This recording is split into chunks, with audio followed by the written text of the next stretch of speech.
They're awful. Where is it?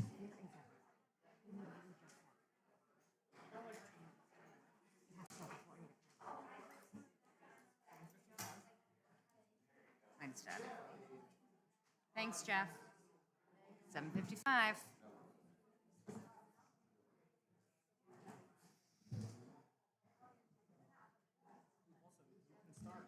I know. 1, 2, 3, 4, 5, 6, 7, 8, 9, 10, 11, 12, 13, 14, 15, 18, 19, 20, 21, 22, 23, 24, 25, 26, 27, 28, 29, 30, 31, 32, 33, 34, 35, 36, 37. I think there's 61. The regular monthly meeting was called to order at reconvened at 7:56 p.m. at Memorial Middle School, Media Center, 1200 First Street, Fair Lawn, New Jersey. There are roughly 61 members of the public in attendance. Can I get a roll call, please?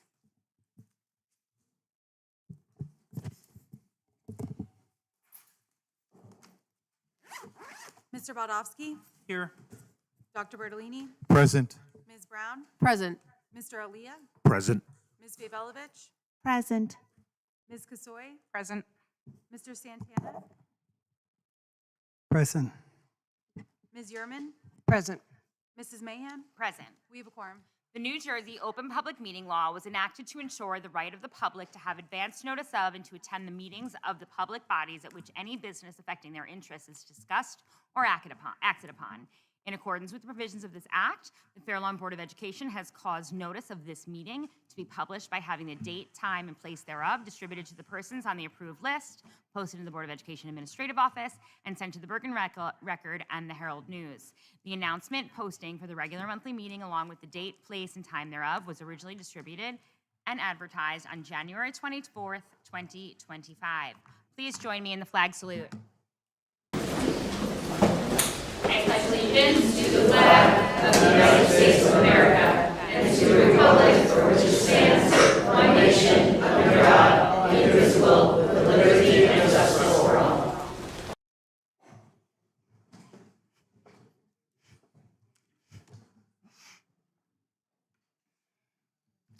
This evening, we will be starting with our student representative reports. This will be the last report for Lindsay Samuels, our Fair Lawn High School student representative.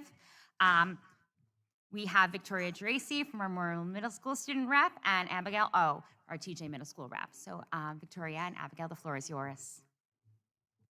Let's start with a quick state testing update.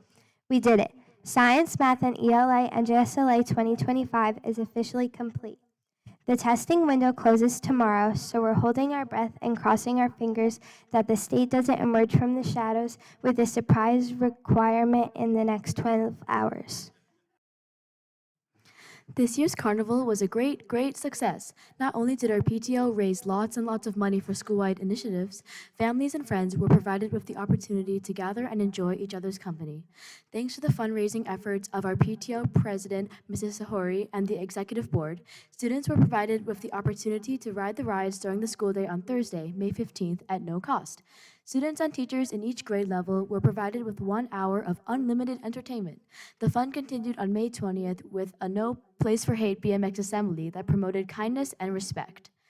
But you cannot talk about Carnival and not acknowledge the efforts of Mrs. Mahan for all she did to organize and facilitate this event. Thank you.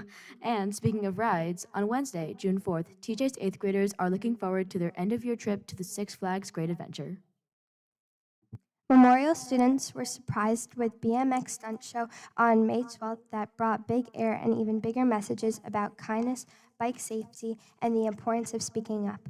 A few brave staff members, yes, teachers, volunteered as human obstacles while BMX riders flipped over them. Don't worry, everyone came out without injury. However, as they put it, they may have a few more gray hairs.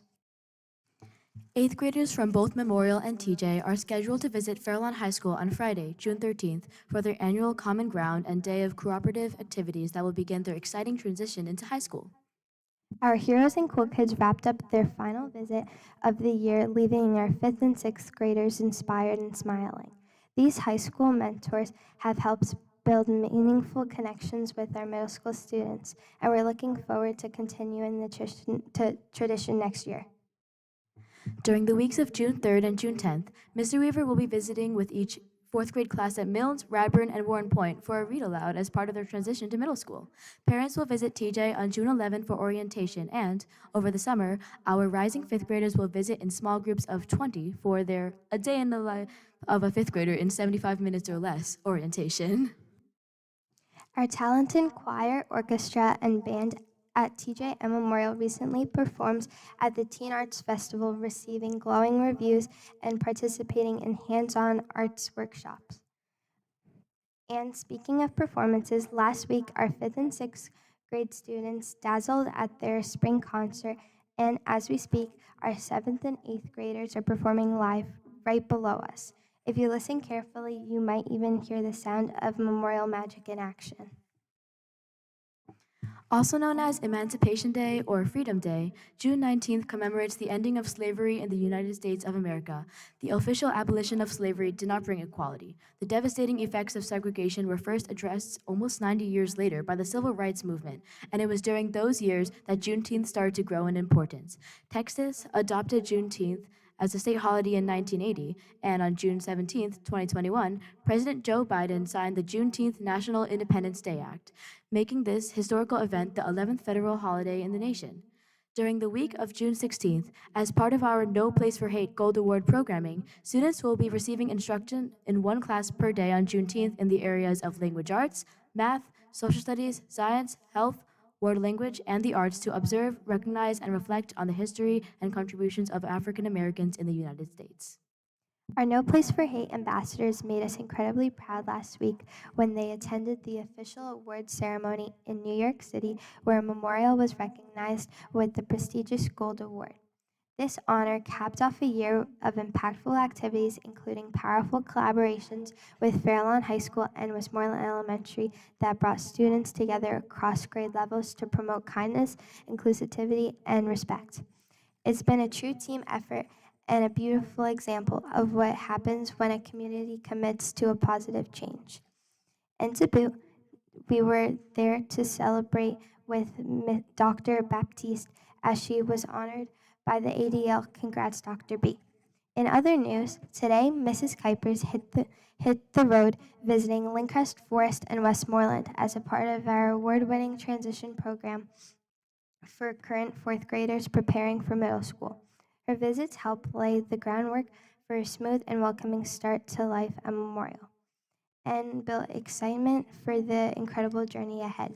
Speaking of Mrs. Kuipers, we are incredibly proud to share that our very own Mrs. Kuipers has been named one of only 4 secondary teachers in the entire state of New Jersey to receive the prestigious Princeton Prize for Distinguished Secondary School Teaching. While we know she will be honored here this evening, Memorial wanted to take a moment to give a huge and heartfelt shout out to Mrs. Kuipers for all she does for the students of Memorial and the greater Fairlawn community. This recognition is so well deserved. And talk about dedication. While the rest of us were enjoying a well-earned snow give-back day this past Tuesday, Mrs. Kuipers spent her day off being honored at Princeton University commencement ceremony, recognized in front of the entire graduating class of 2025 and their families. We can't think of a better way to spend the day. Congratulations, Mrs. Kuipers. We are so proud of you.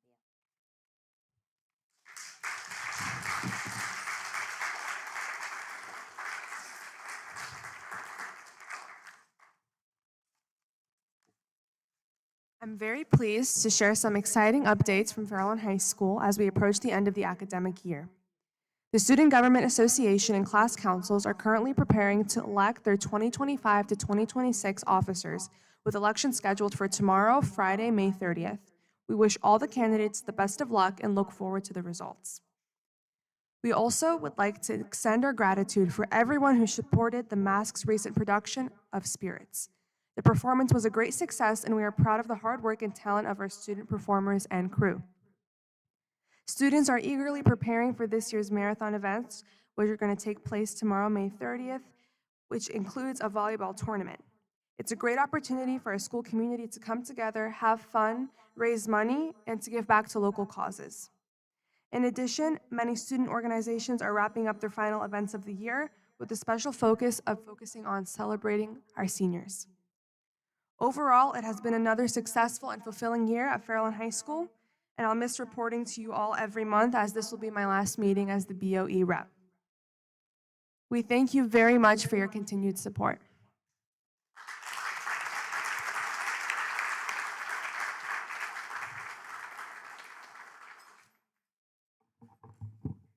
Thank you very much to all of our student representatives.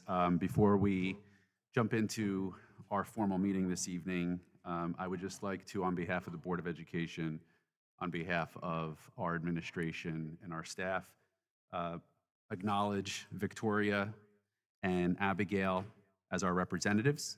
Both of them have demonstrated exceptional leadership, bringing the voice of perspective of their peers to the board meetings. Their thoughtful contributions and mature insights have enriched our discussions and reminded us why we do this important work. We also want to recognize all of our other monthly student representatives from TJ and Memorial, who each month come and represent your schools, represent your voices, and speak on behalf. So please join me in congratulations and a warm round of applause for our student reps.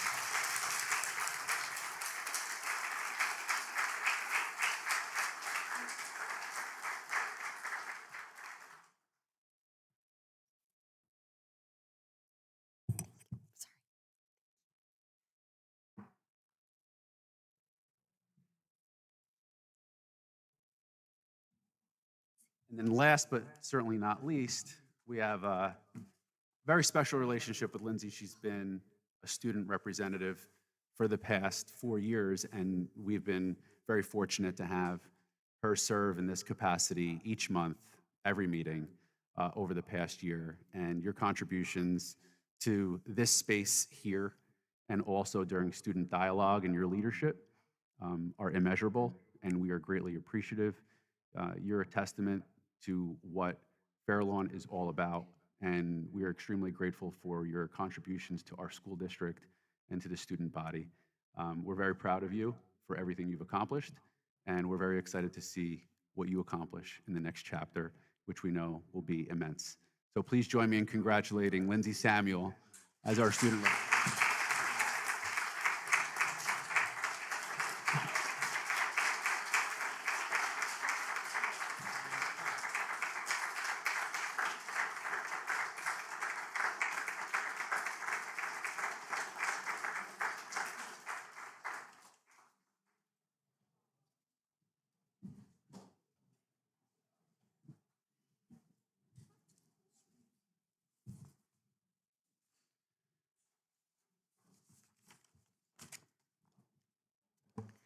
Lindsay, Abigail, and Victoria, you are all welcome to stay.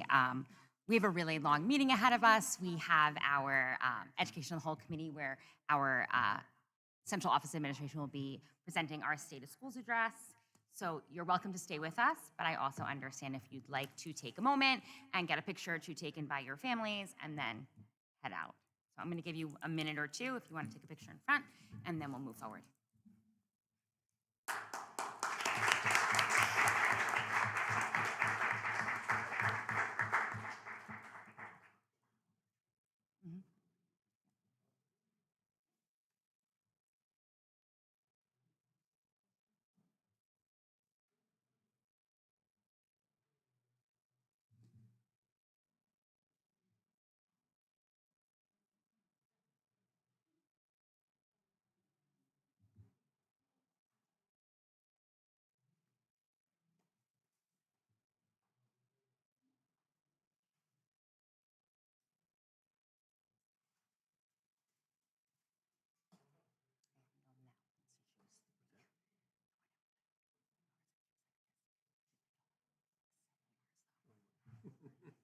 Several.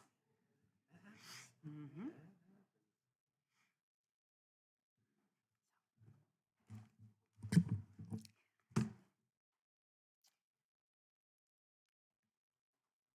We would like to take a moment now to recognize some distinguished service recognition and honoring our educational excellence and commitment to our school district. Dr. Dionisio, the floor is yours. Thank you, Ms. Mahan. And I'm going to start off by apologizing because clearly there's not one good direction that I could stand in, that my back is not going to be to somebody. But we are here for a large number of presentations this evening. But before we jump into those, we have some special people that we definitely want to recognize tonight. Some really special educators. We have several people who have announced or have recently retired, and we're recognizing them for their contributions to the district.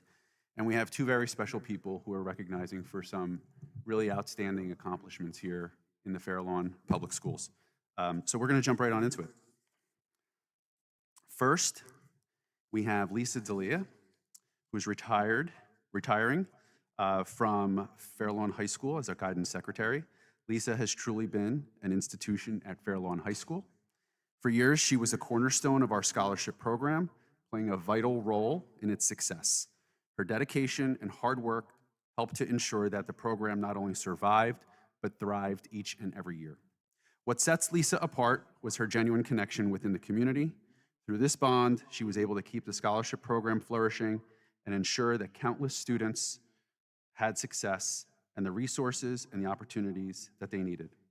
Over the course of her career, she assisted counselors and helped connect thousands of students to educational resources, guiding them to brighter futures. Lisa's contributions have left an indelible mark on this school and its students, and while her presence will be deeply missed, her impact will resonate for many years to come. Congratulations, Lisa.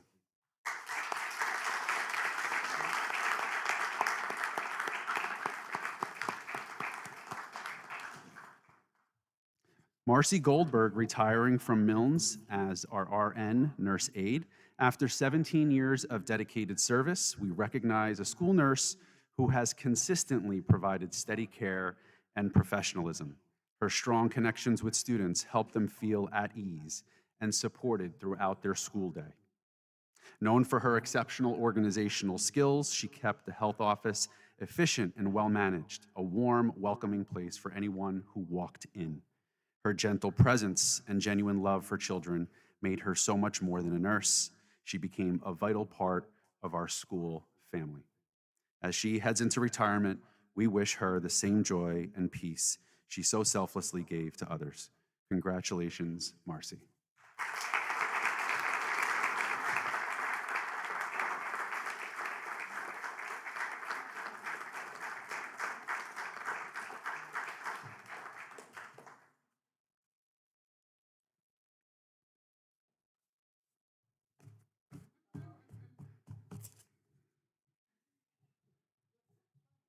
I'm not laughing.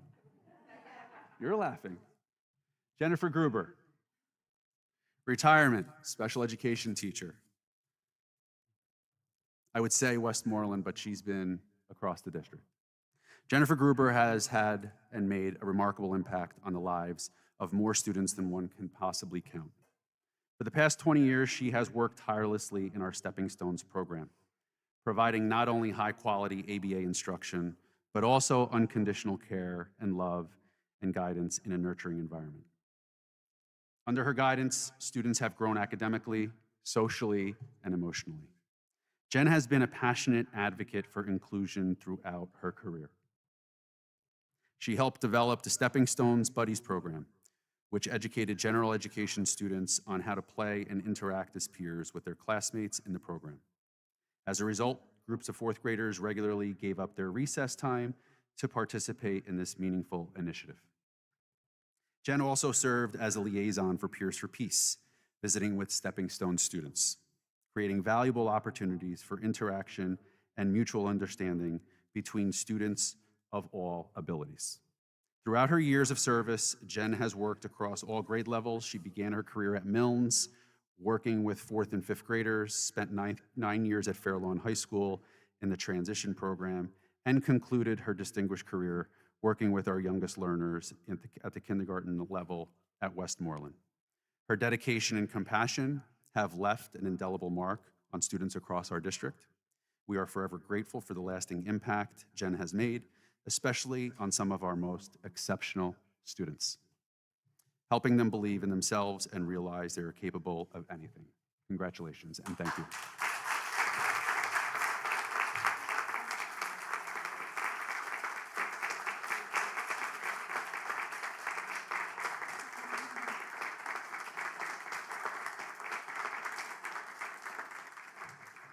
Beth Jacobs, retiring as a paraprofessional from Radburn. After 30 dedicated years of service, we celebrate the retirement of Beth, a compassionate and committed paraprofessional who served both Forest and Radburn schools with grace and heart. Throughout her career, Beth worked tirelessly to support our students with disabilities, always approaching her work with patience, kindness, and a deep sense of care. She made meaningful difference in the lives of so many students and colleagues alike. Beyond the classroom, Beth was known for her generosity and her legendary pistachio bundt cake, which I have not had yet. I'm wondering why. Which brought smiles to many. We thank her for her years of service and wish her all health and happiness in her well-earned retirement. She will be deeply missed. Congratulations, Beth.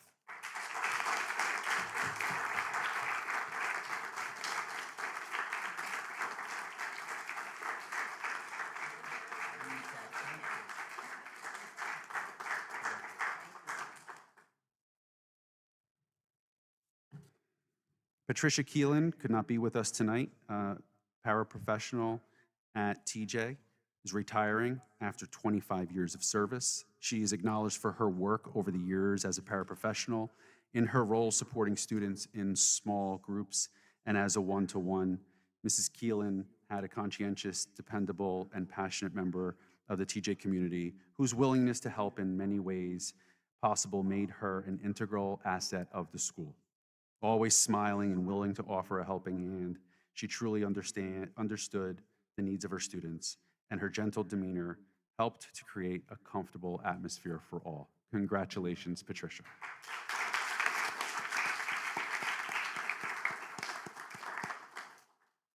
Sylvia, retired last year, Secretary to the Assistant Superintendent of Student Services. After 20 years of dedicated service as Secretary, Sylvia has retired, leaving behind a legacy of care and kind support. She assisted our team with countless reports, office tasks, and organizational needs that helped our department run smoothly every day. What she loved most, though, was watching our preschool students learn and grow, bringing joy and purpose to her work each year. Thank you, Sylvie, and we hope you are enjoying your retirement. Congratulations.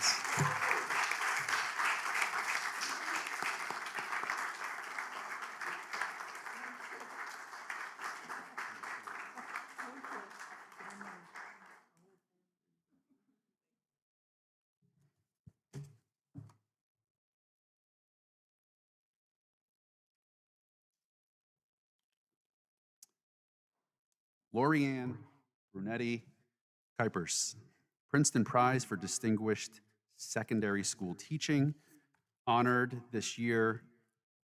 Language Arts Literacy Connections teacher at Memorial Middle School, honored by Princeton University.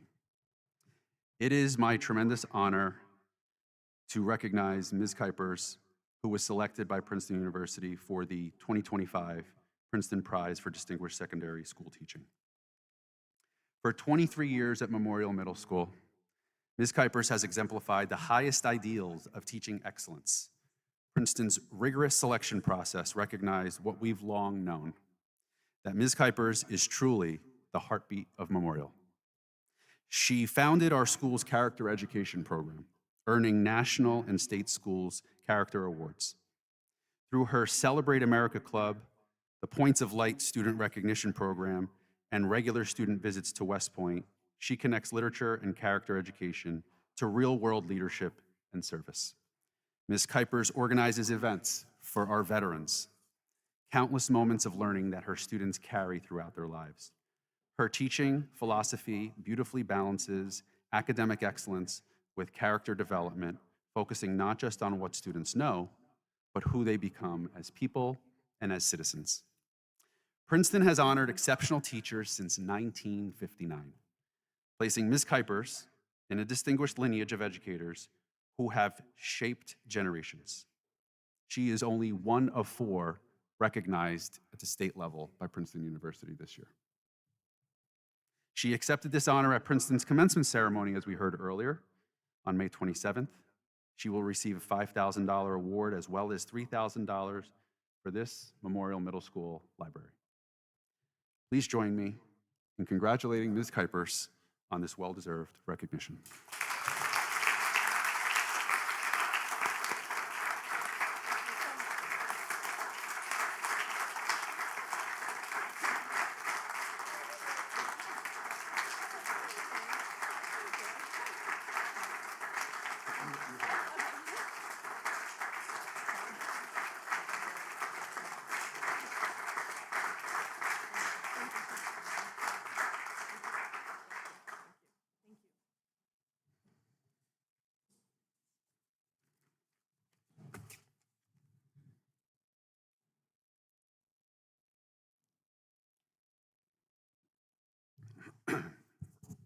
Last but certainly not least,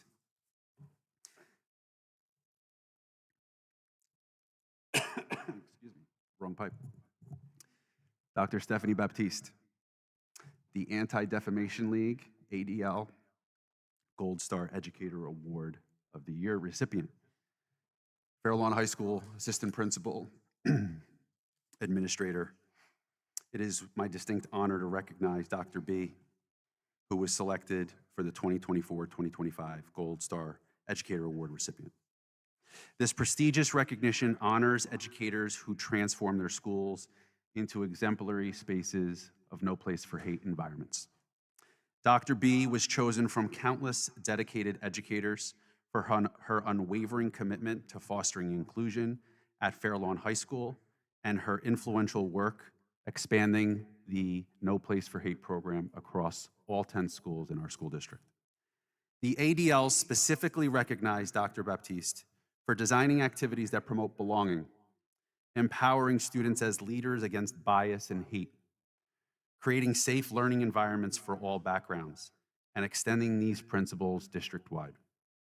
Her dedication to ensuring every student feels valued and included guides everything she does. This honor came with an opportunity to speak at the No Place for Hate recognition ceremony last week, which I and many other principals and staff members and students had the honor to attend at New York University in New York City on May 20th. Dr. Baptiste's work exemplifies our district's values and strengthens our community's commitment to mutual respect. Please join me in congratulating Dr. Baptiste on this very special honor.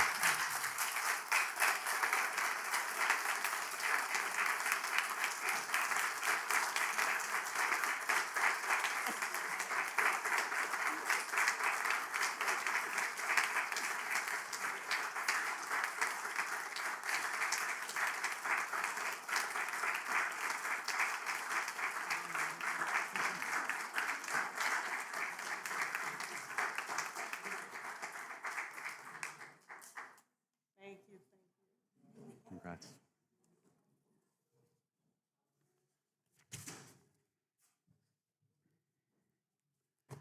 Thank you all for joining us in those very special recognitions. Now we turn to one of the most significant presentations of the school year here in Fair Lawn, our comprehensive State of Our Schools report. This evening's presentation represents more than a year of dedicated analysis and strategic planning that will serve as our compass for future decision-making. Before we begin, though, I want to express my profound gratitude to our entire administrative team and staff for their exceptional leadership throughout this process. The tireless efforts of our district leadership team, our building administrators, our supervisors have been instrumental in coordinating these critical initiatives. Their attention to detail, strategic vision, and unwavering commitment to excellence ensure the quality and comprehensiveness of these studies will guide us toward informed decisions for our district's future. Special thanks to Mrs. DeFranco, Mrs. Mancuso, Mrs. Keller, Mrs. Ty, and all of our team members for creating the foundation upon which these informed decisions can be made. Tonight's presentation consists of 3 integrated components that together provide a complete picture of where we stand and where we're headed. The district goals and objectives will begin with an assessment of our current standing, our progress on strategic priorities, and our alignment with our educational mission. Then we will turn over the program to Dr. Grip, who's front and center now. He will share our enrollment projections and trends, community demographic shifts, and their implications for educational planning. And lastly, we have solutions architecture, our architects, our partners that will be sharing this evening a comprehensive facility audit and the analysis of our current infrastructure, identifying our needs and opportunities while providing the instruments needed for informed recommendations about future improvements. These studies represent far more than isolated reports. They are interconnected analyses that provide essential data for long-term planning, helping us anticipate future needs of our student population and guiding responsible resource allocation. Most importantly, they ensure our facilities support our educational goals and inform our decision-making at every level. The findings we'll share tonight will direct our capital improvement planning, inform potential considerations by our administration and board around school enrollment, guide staffing and program development, and support budget planning and resource allocation for years to come. So at this time, I am going to turn our program over to Mrs. DeFranco and Mrs. Keller to present our district goals and objectives on our state of our schools. Then we will follow with an opportunity for Dr. Grip to present the demographic study, and then Mr. Messinio to be able to present as solutions architecture our facilities audit. So thank you very much for your attention. We will be taking questions and comments at the end of each presentation, and then we'll be concluding and then moving on to our regular business on the agenda this evening. So thank you. Ms. Keller and Mrs. DeFranco, the floor is yours. All right, thank you, everybody. Good evening. My name is Mrs. Keller, and Claire Keller, not Mrs. Keller. And I'm here to share our first goal, which is career and technical education. So a few months ago, we had done a presentation where we went point by point and the major highlights for each of these goals. So what we're going to do tonight is give a broad overview of some of the areas we really want to highlight, areas of pride. And so this picture that you're seeing here is a picture of Fair Lawn High School students that are enrolled in design technology courses, finance courses, and global supply chain courses.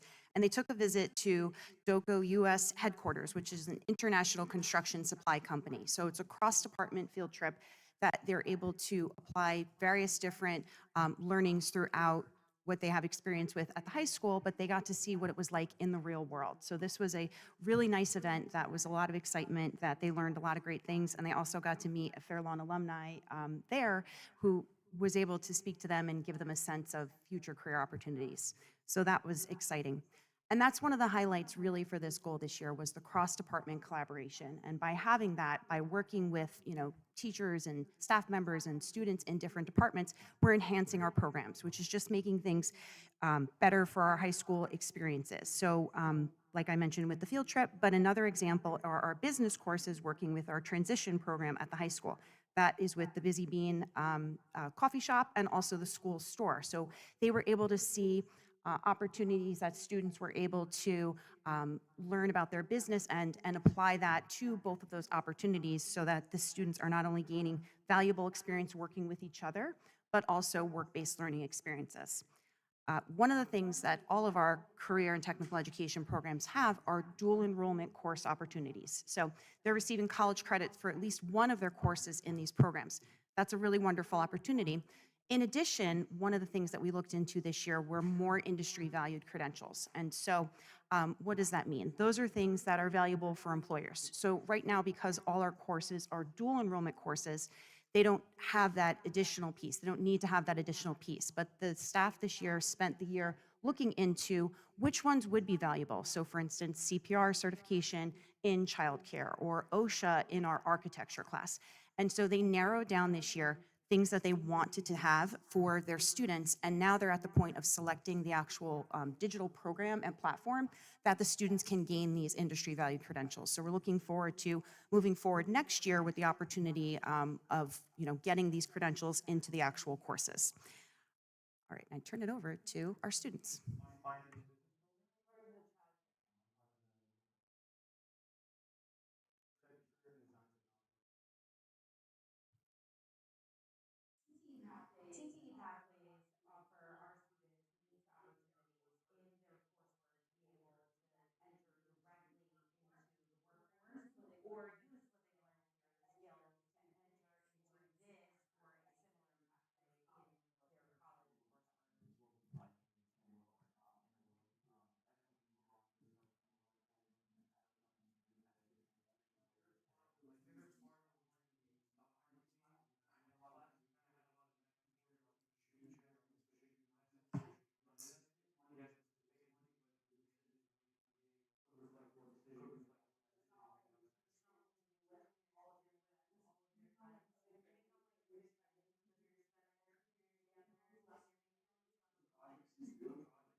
And that's exactly what we're looking for by having these programs at our high school. So thank you to Ms. Vogt and all the students and staff that shared their experiences for us tonight. You can hear the excitement about the work study. That was also one of the additional goals that we had this year, was to find more opportunities for our students to be able to apply their learning outside in the real industry. And I now turn it over for goal 2 with Ms. DeFranco.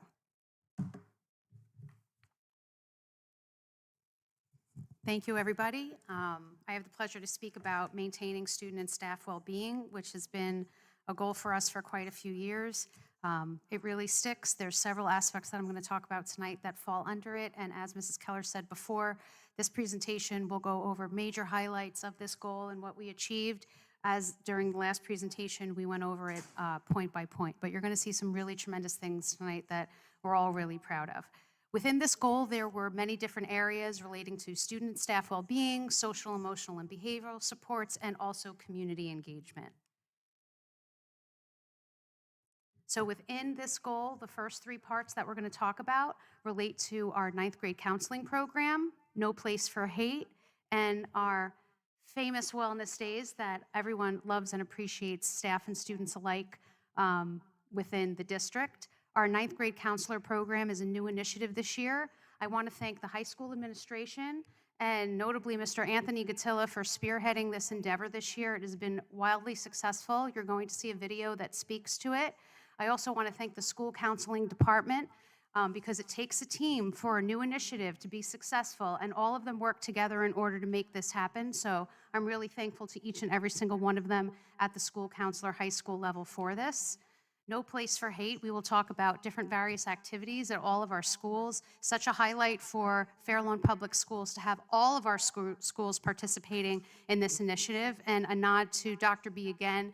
Here she is up on stage accepting her award. And we'll also have a slide on wellness days and some of the different activities that our schools participated in for this section of the year at the elementary school and high school level. The last time we spoke, it was at the middle school level, celebrated their wellness days.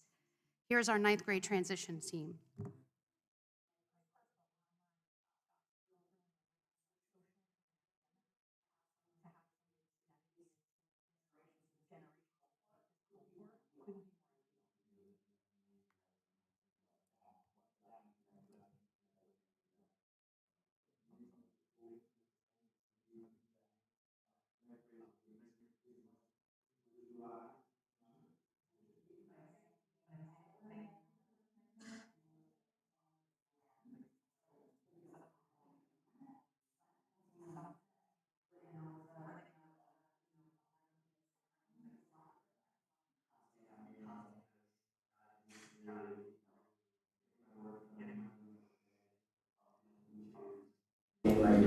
There's dedicated time when he sees him, but like there isn't a time in the hallway that he doesn't, make sure fist bump or touch base, or he connects even in the hallway during passing. I always make deposits.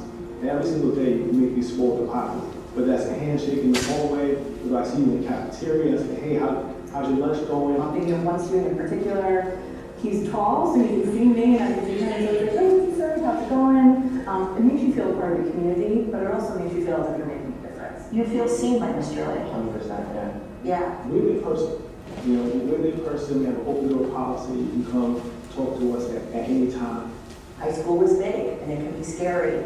And this transition counselor is really just impactful on, I think, helping students not feel overwhelmed by that transition. And I think it's the perfect pivot for what's next. He's really guided me through all of 9th grade, and I don't think I'm going to do it better than you guys. Both Mr. Lake and I are very creative. We have a lot of ideas. And I think to see those come to fruition next year will just be like icing on the cake. So we're just excited about the 8th grade coming in to the high school. We're just excited to work with them, excited to meet them. We need to sort of assess the needs of the community, get feedback from our administration, our parents, our students. So to say we're excited is an understatement. It's going to be sad to see my neighborhoods go to the next level, but I also know it's a part of life, right? Learning how to transition and transition is success. Thank you again to our 9th grade transition team and the school counseling department at Fairlawn High School.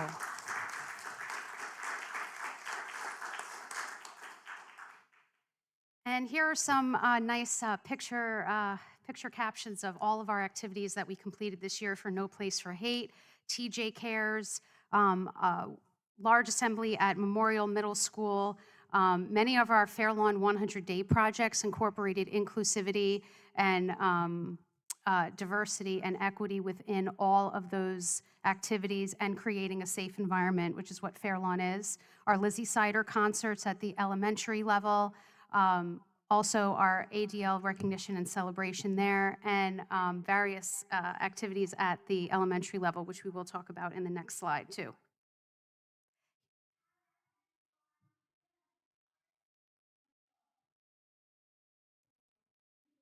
No history is good today.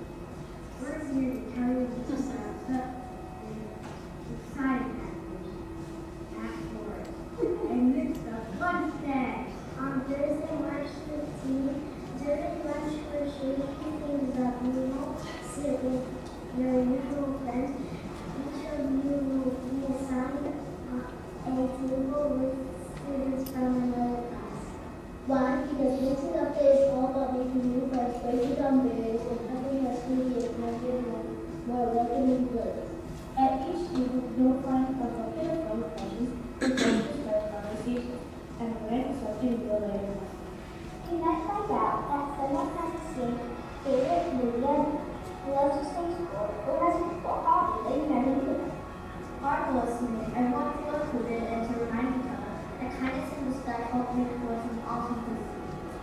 So get ready to mix it up, meet new friends, and make our school even better. We can't wait to see you all on Thursday, March 13th at lunch. Let's make 1.0 place for hate. Let's make Forest no place for hate. So this was a really wonderful initiative because students mixed up their lunch tables, and then they sat and they asked each other questions, and they were provided with questions at each of the tables, and they had to get to know new people, and we did this in 2 elementary schools. So thank you to everyone at Warren Point and at Forest Elementary School. And also this was led by our safety patrol, which are student leaders in the building, so that's just, even more fantastic. And some examples of our wellness days, we had therapy dogs, we had our famous HIT class led by Mrs. Matina, student assemblies throughout the year. You'll see one right there at Forest School. different student activities within the classroom with our Sanford Harmony SEL curriculum at the elementary level, and our SEL curriculum that was cultivated by Fair Lawn staff for 7 to 12. So really proud of those activities. And going into our next slides, we had staff professional development this year, which contributed to maintaining staff and student well-being, not only from a social emotional level, but also from an academic standpoint, because it takes a well-rounded child in order to be successful. We'll also show a slide about our Community Leadership Council. And as always, we're always trying to make student connections, you know, Bridging the Gap program, Focus program, No Place for Hate, having visitations for 4th to 5th grade transition and our 9th grade transition counselor. So whenever we can cultivate that and make those student connections, you know, we really try and enhance that here at our schools. And our Community Leadership Council, which was held, I believe in February or March of this year? Some end of February, early March, forgive me, I forget the exact timeline. And it was just really a wonderful day. We had various leaders in the Fair Lawn community, various community members. You'll see many of them captured here. Worked in groups, cultivated topics, talked about how we can, you know, be diverse, be equitable, and create a safe environment. You'll see up here, it's hard to read because it's my awful handwriting in there, written on the large poster board there, but I was really proud. We asked the question of what is going well here in Fair Lawn, and everyone spoke about how there's multiple activities for students to get involved across multiple grade levels. Our strong PTO, connections within the school community of Fair Lawn, but also outside of the community of Fair Lawn that our staff has connections with, so those linkages are created. Mentioning that our school staff attend functions even outside of the school day to support our students. So we're just really proud of those ways that full circle, Fair Lawn is a really strong community. And this council will be wonderful as we start to think of new ideas and new ways to grow together for the future. And now Ms. Keller will speak about tiered academic systems of support. Right, and our final goal with tiered academic systems of support is about the diverse range of academic needs that our students have. And there's not a lot of pictures and videos for this because it's targeted support and it's a lot of work that is happening through staff and a lot of training mentioned by Ms. DeFranco in terms of professional development for a lot of these things. However, even though it might not be extremely visual with videos, I can tell you that there's benefits that are seen by the teachers for the students and the programs that we have. And so two of them that I want to specifically highlight are Dibbles and LinkIt, which we talked about last time. I had made a joke about, I think however long I had worked here at that point, I heard Dibbles every single day. So that has maybe slowed down just a little bit when it's pretty close. And so Dibbles provides us really crucial data that allows elementary teachers in those early reading years to really target exactly the needs of students and identify services for those students based on specific things that they need. So it's taking the guesswork out of that. Not only does it do that, it gives numerous key lessons for the teachers to then implement to target those actual needs. So that's really, really important because then teachers can maximize what they do in their small group work with the students. Another program that we utilized a lot and have had a lot of training with over the past few months is LinkIt. It's data at the fingertips. You can look up a child's academic profile, and we're putting as much as we can into it, such as the Dibbles data. It has various reports to inform teachers, administrators about classes and students. LinkIt also has a grouping manager, and with that grouping manager, as an example, what we were able to do in the past few months is we had normally done the math placement process, pulling data from LinkIt, but pulling it in various different spreadsheets, pulling stuff from teachers individually. Everything went into LinkIt this time, and it pulled into one spreadsheet. It just minimized the amount of extra tedious work that other people didn't need to do so that people could spend the time with students and maximizing what they really need to do instead of, you know, keying in things. So it's about making things a more seamless process. One thing I do have pictures for is our GT3 course, sorry. It is a new course this year that targeted another different level of gifted and talented students. So we had our literacy seminar, our mathematics seminar, and now we have the GT3 showcase seminar as well. And so the goal of this course throughout the year was, think of it like a passion project with a purpose. And it had a unified theme across the district as well. This year was mini golf. And so the students in October took a field trip to Monster Golf, and it was a unique experience where the middle schools as well as all the elementaries got to get together, all those GNT students, meet each other, and then learn from experts. A course designer was there for Monster Golf and got to show them what it took to, make a mini golf hole. And then, they talked about advice for planning and what they could do. And it really set a nice foundation for what they could do throughout the year. And then they were tasked with creating, as you could see in these pictures, their own mini golf holes. And so this was from 3rd grade through 6th grade. They then went through lessons throughout the year. I mean, this isn't the sole thing they did, but they went through lessons about STEM, engineering, angles, creative pieces of it. All these different other learnings were brought in based on interest of students that were going to benefit their mini golf holes. And then they came together in a showcase to highlight all their work and then try and work with other people's, mini golf holes. Parents got to see all this hard work that their children had been working on over the years. So it was a really nice showcase across the district, again, bringing all the G&T kids together to, in a fun way, share what they had worked on for the whole year. And then next year, we're gonna have a different theme because that's how the GT3 course worked. And so while Mr. Franco and I are the ones sharing the highlights here, this is really the work that happens in the buildings with the teachers and the administrators, the work in classrooms, learning new programs, working with colleagues, and really it's all about benefiting the students of Fairlawn. So we're really proud of the hard work from the administrators and staff and students and the teachers and how much they were able to do to accomplish these 3 goals in the past year. So thank you for your time, and I turn it over.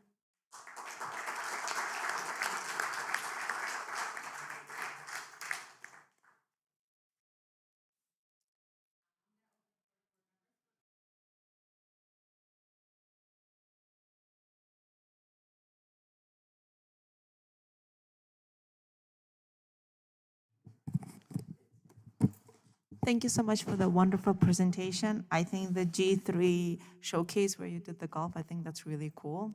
I just have one question. For the first presentation, is the district thinking of having a 4-year course sequence for the coding program? Is that one of the things that they're thinking about? That's still one of the ones that's a consideration. It's not set for next year in terms of the 4 course, but it is definitely in consideration and conversations. Please continue you're done? Okay, I'm just gonna ask that, just to help Ms. Mancuso with minutes, that we wait till the end. Just gonna document the questions and then we will get responses. Ms. Brown. I just wanted to thank you guys for putting all of this together. I know this is only the 2nd year, but it seems to be getting better and better each year. I just love the student component of it. The only thing that I wished was different was that there was a Knicks banner and not a Pacers banner in the background. So, because the Knicks are playing the Pacers tonight. Go Knicks.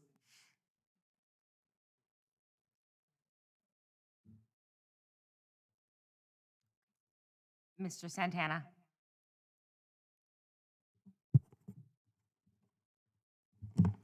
Again, thank you. Great presentation. Is the district considering providing greater access to the 9th grade counseling for incoming 8th graders prior to, arriving to high school? Yes, I know. That's one question. Another one, what is the district planning to do as far as staff well-being other than professional development? Other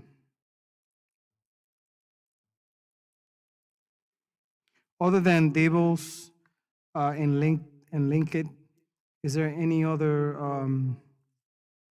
best practice data-driven program where we can utilize perhaps for our middle school students? And is the district considering any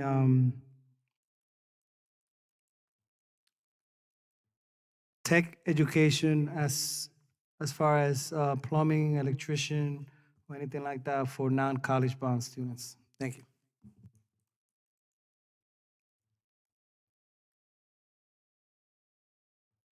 Anyone else?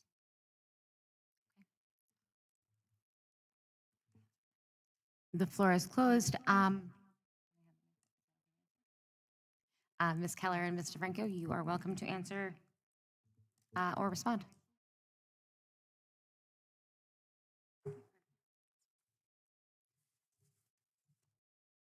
Mr. Santana, I just want to make sure that I understand the question about ninth grade counselors. Can you just repeat that for me?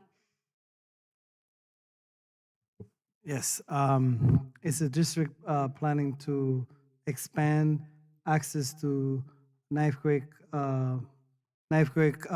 counselors to incoming ninth grade students, eighth grade students in middle school, as far as the students being able to create that relationship beforehand, other than the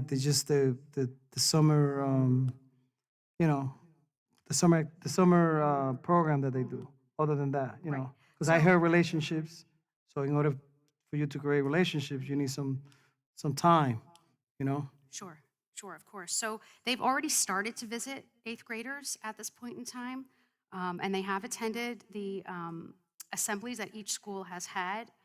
They have also worked with the middle school counselors to do some lessons and meet eighth grade groups. So that is starting now. So their first introduction is not just over the summer or on the first day of school. We are doing that now, and we are thinking of even more ways that we could enhance and cultivate and have even more opportunities for the ninth grade counselors to visit at the eighth grade level. So that already has been started. So it's not just a first time show when they go up to ninth grade, like a first time introduction. I think I got the question regarding, is there anything that we do for staff well-being other than PD? We do provide PD.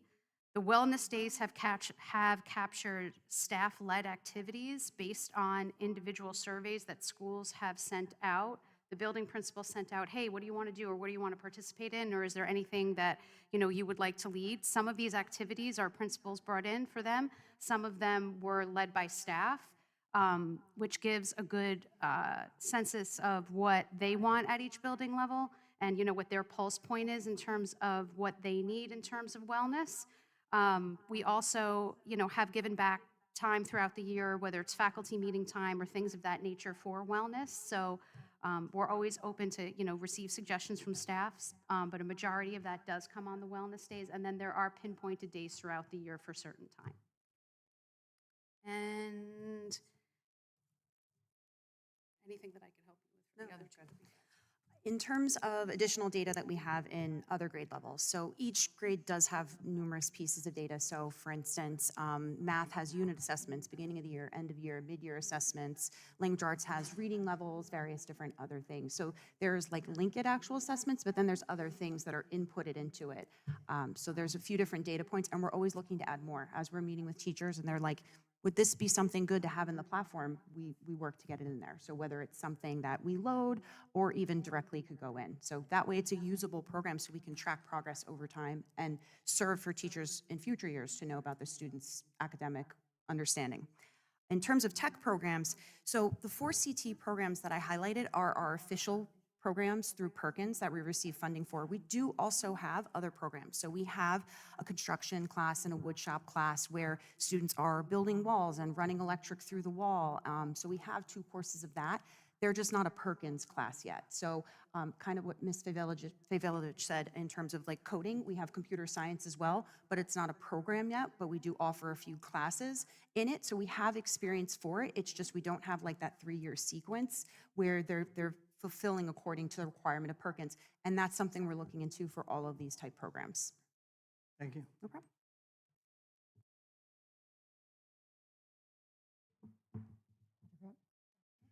Dr. Grip, the floor is yours.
So tonight, the most important thing that you think of when we talk about a demographic study is projecting enrollments. And we look out for a 5-year period, and I know the first question you're probably going to ask is, why can't you look out 10, or why can't you look out 15? And the real reason is because then you have to start projecting kids who have not been born yet. And yes, that can be done. We actually do that for New York City, but for a small community such as yours, that becomes very challenging. We also looked at who you are as a community, such as population trends and racial structure, age structure, fertility rates, birth counts.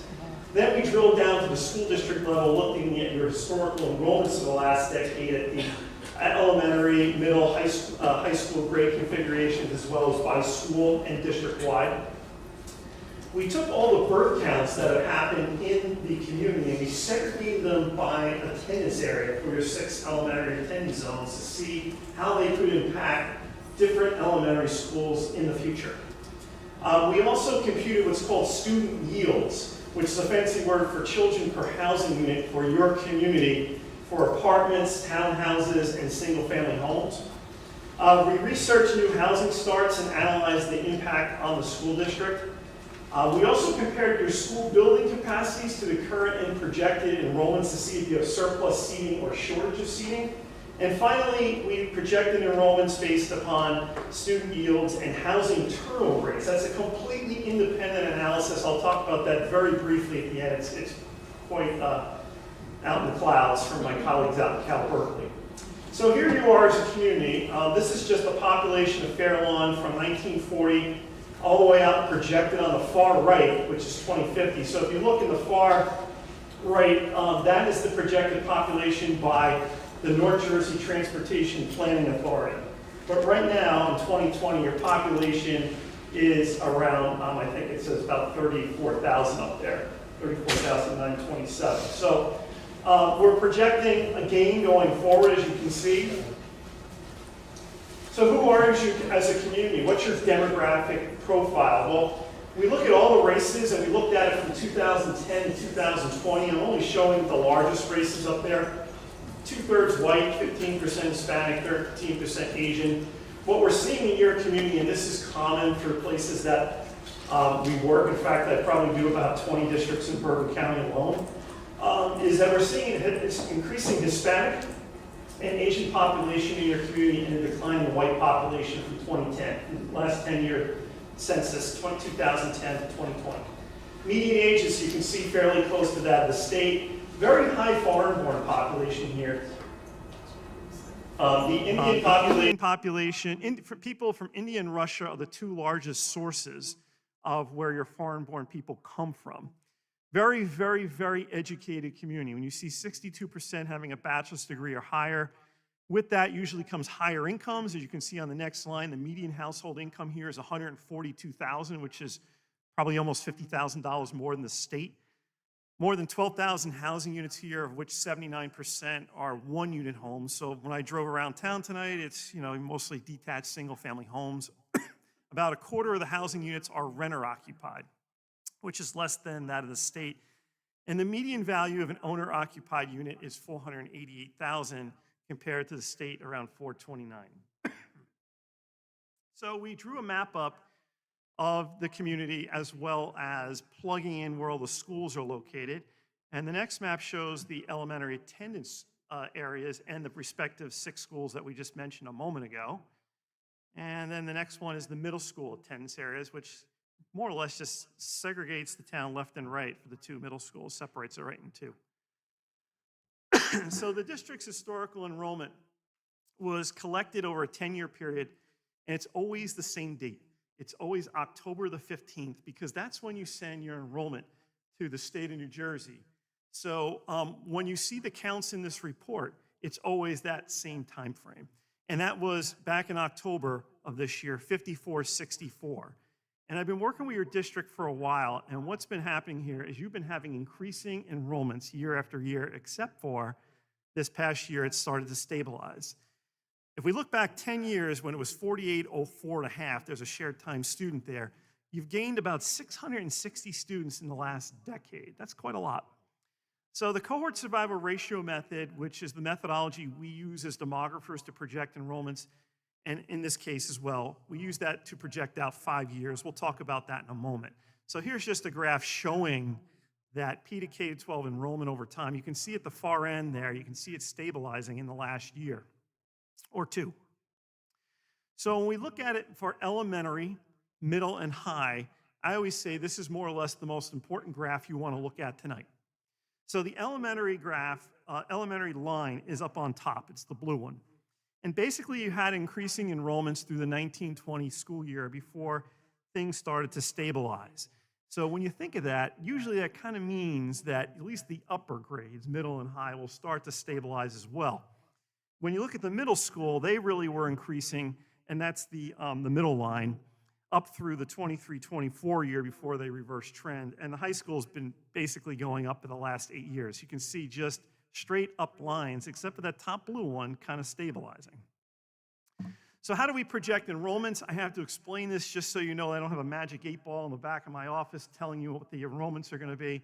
And how we do this is we're progressing students from one grade to the next year over year. We look at those patterns. So I give you a simple example up there. If you have 100 first graders in the 23-24 school year and they become 95 second graders, that's a survival rate of 0.95, 95 over 100. You've lost 5 students in the net. So we do 13 possible grade progressions. Birth to kindergarten is our first, that's a 5-year gap, all the way up through 11 through 12. So if the values are above 1, you're gaining students due to inward migration. In this little fictitious example, you're losing students due to outward migration. So we then take an average of, say, the last 4 or 5 years of your ratios, and we multiply that times your most current enrollment to project your enrollment 5 years out. So of the 4 and the 5-year averages that we were working with, of those 13 average ratios, 12 of them were above 1. So you have steady inward migration coming into the district. This is where your enrollment growth is coming from. It's a lot of people moving in, not necessarily being born here and being raised in Fairlawn. The only ratio that was below 1.00 was 8 to 9. You're going up to the high school, and that's typical in districts such as yours that have the means to go to private high schools for 9th grade. You had 3 survival ratios in the 2020 school year, with the lowest in the last decade. I attribute that to the pandemic. I have lots of anecdotal and mathematical research based upon what happened during that. See me later if you want to know more about that. So like I said, we use these average ratios and we apply them to the current enrollments to project future enrollments. So you have something in the district phenomena called kindergarten replacement, and yours happens to be negative, and it's happened 7 in the last 9 years. And what that is when the number of entering kindergarten students is less than the number of graduating 12th grade students in the prior year. So let me give you an example. Let's say you have 500 seniors graduating. To keep your enrollment flat, you need 500 kindergarten students coming in the next year, assuming everything in the interior grades is all equal. So maybe you're coming in with 400. So you're down 100 out of the gate. And I'll explain how you're going to get rid of that in a moment. So it has been increasing in the last 3 years because your graduating 12th grade classes are larger. So now the gap between 12th grade and kindergarten is even bigger. And here's a diagram of what that looks like year after year after year. So here's the strange question. It's like the $64,000 question. If you have this negative phenomena called kindergarten replacement, how in the world are you actually gaining enrollment from year after year? And here's the answer in the next slide. This is showing the negative kindergarten replacement, same color as the prior slide in gray. And you got the blue ones, which is your enrollment change year after year. Your enrollment, your inward migration in this district is wiping out all the negative kindergarten replacement, resulting not only in a wipeout of the negative kindergarten replacement, but a gain in enrollment from year after year. You have such strong inward migration. So we use BERTs to project kindergarten counts 5 years later, and we looked at data for the last 13 years. Essentially, it was fairly stable up until 2021. Pandemic, I don't know, draw a conclusion there. But it was 376 BERTs, which was the largest value of the historical period. In 2022, it was 343 BERTs, which is just slightly higher than 2006. There's a graph of the BERTs over time. Pretty stable up until the last couple years, which always means what? It's going to mean that you're going to have bigger kindergarten classes in 5 years. So if that 2021 class I mentioned, that'll be your 2026 coming in just 1 September from this September.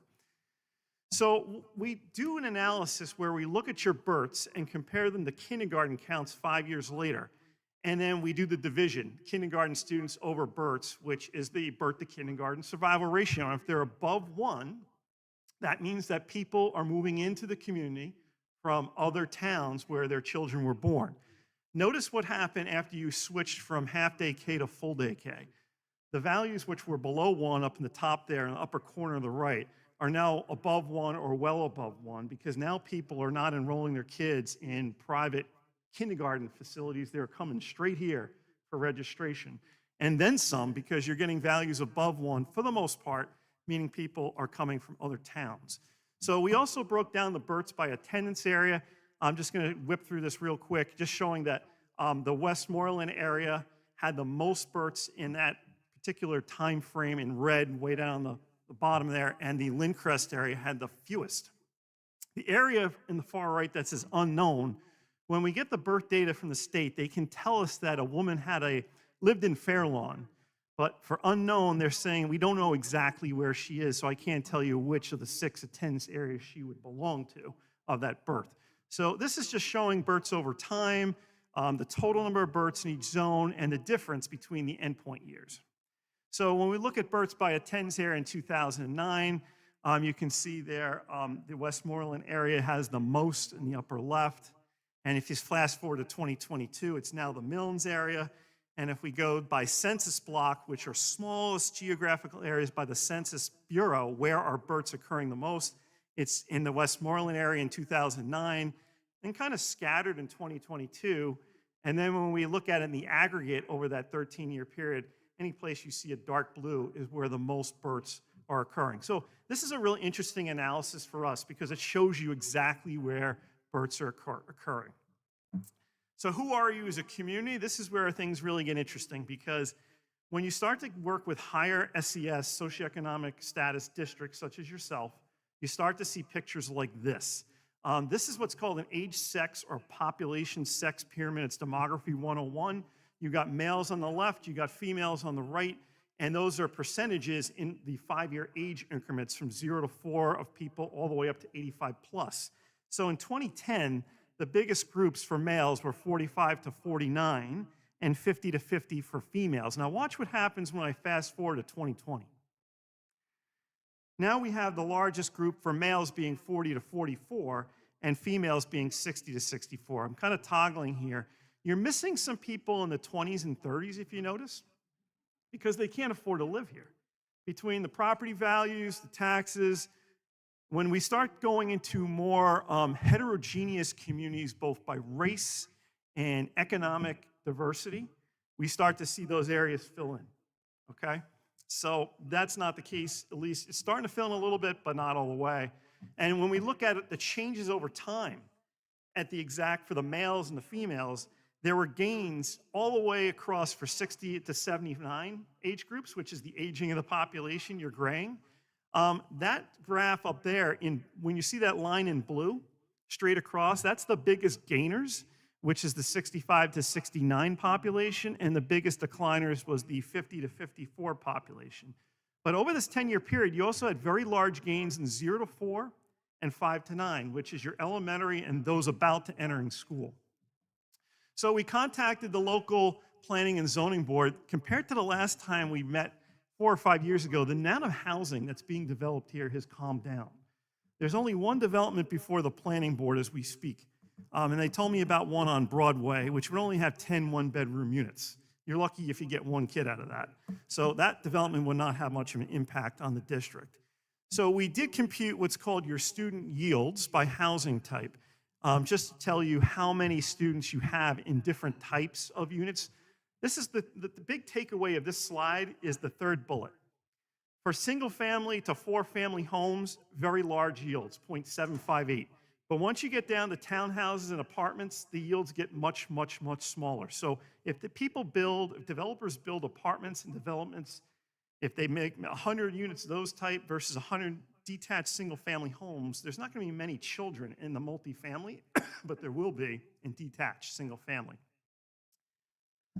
Excuse me. So this just shows all the different townhouse condo developments in Fair Lawn. We did research on their sale price, bedroom distribution, when they were built, and then how many units, and then we paired it to your student address database, and all those up there represent students that are currently attending the school district.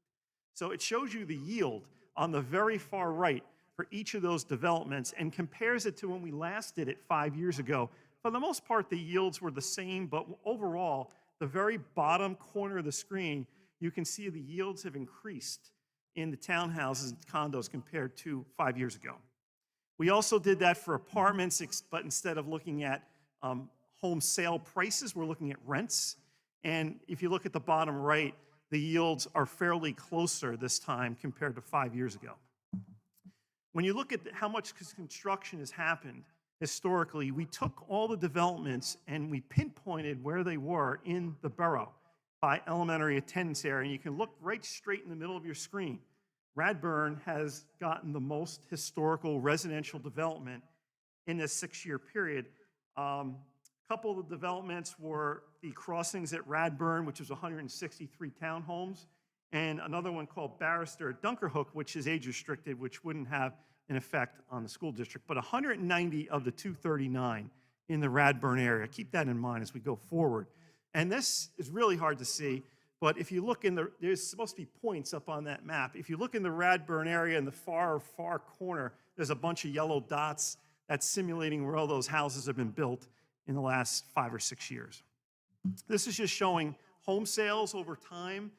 You can see that home sales in Fair Lawn really peaked in the mid-2000s and then plummeted around 2008 when the housing market crash and banking crisis occurred. Steadily been going up since, but you can see at the very end of the screen there, been going down again as mortgage interest rates rise and inventory of homes has really dropped because who wants to put up their home at a 7.5% mortgage interest rate if you've got to go buy somewhere else? So here's the home sales in Fair Lawn over time at the census block level. Again, dark blue, the largest color. So let's look at the enrollment projections. We did 2 projections for you for the 5-year period. One using average ratios from the last 4 years and the other from the last 5. The good news is they're both telling us the same thing. The numbers are a little different, but they're both saying that enrollments are projected to increase throughout the projection period. One is projecting a gain of almost 350 students, and the other is 309. So when we look at it by grade configuration, this chart shows you the current enrollment up top there for elementary, middle, and high, and the enrollments by year for each of the methods and how much of the change. So each elementary, middle, and high are projected to go up. But the biggest gainer, as you can see, is the elementary. A lot of it has to do with those increasing birth rates that I was showing you earlier tonight. So we compare, the architects are going to talk about this more in a moment, but I'll just give you a brief overview of this. This is showing the capacity of each building, followed by the enrollment currently, the difference between capacity and enrollment. So if you see something in blue, you have a surplus seating, and if you see something in red, you have something called unhoused students or inadequate seats. So right now, Radburn and Thomas Jefferson have inadequate seating, according to the state. But because of your increasing enrollment here in the next 5 years, if you look all the way to the far right, you're seeing more red and some bigger values, which is a problem because of the increasing enrollment. You're going to have even more inadequate seating, particularly at Radburn and also at Milnes coming up. So the last thing I'll talk about tonight, and then we'll just open it up for questions, is this housing turnover analysis, which was developed by 2 of my colleagues at Cal Berkeley. And it's a completely independent analysis where we use houses and not students to project enrollment. And we only use it for 1 to 4 family homes. We take out townhouses and condos and age-restricted units. The big takeaway here, this is a completely independent analysis. You're not going to use this for facility planning. It's really a way of looking at enrollment projections, just focusing on housing turnover. Will that or will it not cause enrollment increases in your district? 3 inputs. We look at the housing turnover rates by length of ownership over time. For the last 30 or so years, we study every single house that's been sold in the borough. It's tedious beyond tedium. We also look at what the current distribution of homes by length of ownership is. And what's this business about length of ownership? Well, it's real simple. We find that more children are in homes that have lower lengths of ownership, 2, 3 years old, as opposed to something that's been owned 20 years, they've aged out of the system. The last thing we're looking at is how many students are at each length of ownership for houses. So what we do, this part I was explaining to you just a second ago, how difficult it is, we use parcel level data to track each house through its life cycle.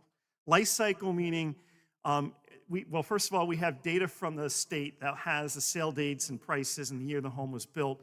We have data for the last 30 years. We follow each home beginning in 1994 to see when they sell.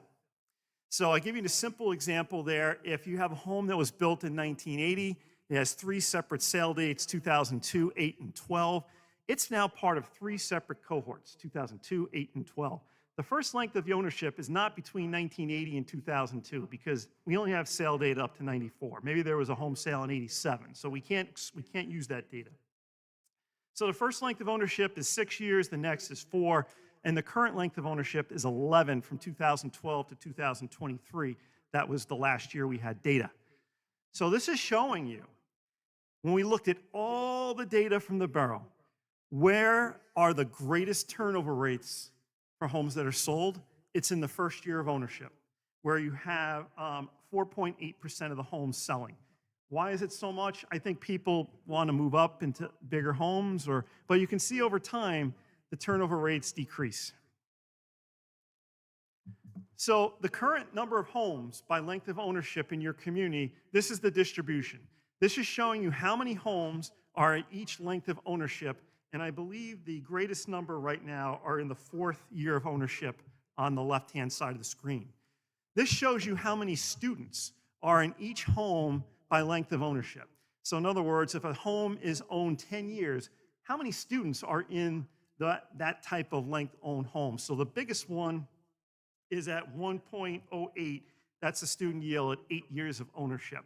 So what we're doing in this methodology, again, I'm really just making this as simple as possible.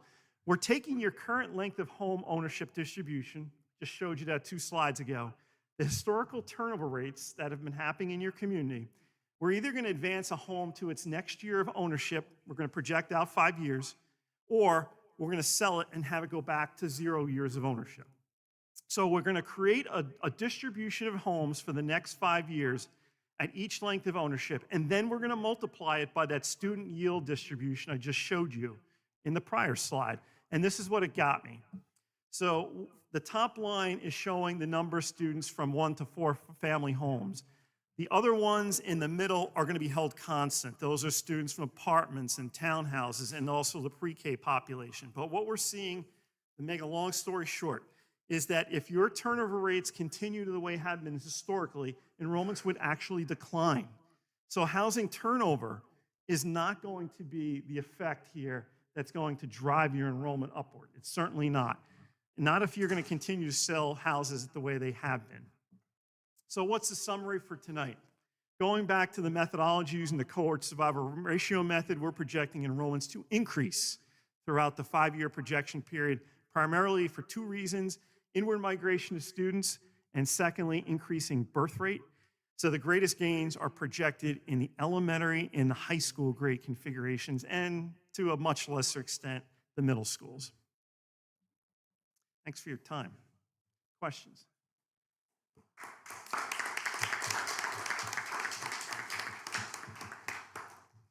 Ms. Sedalovich. Thank you so much for your wonderful presentation. It was incredibly informative.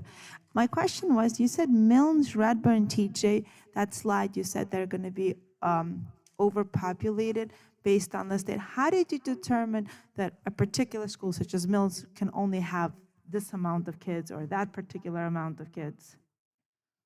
I will do my best, but the architects are going to help me with this one because that's really their bailiwick. So the methodology that we used, this is from your long-range facility plan. I don't come up with these numbers. This is using the district practices method. Frank, if you want to jump in with this, you can come on up. So it's a methodology based upon how you're using the building and what your number of children per classroom is for your board of education policy. They want to know how capacities are. Sure.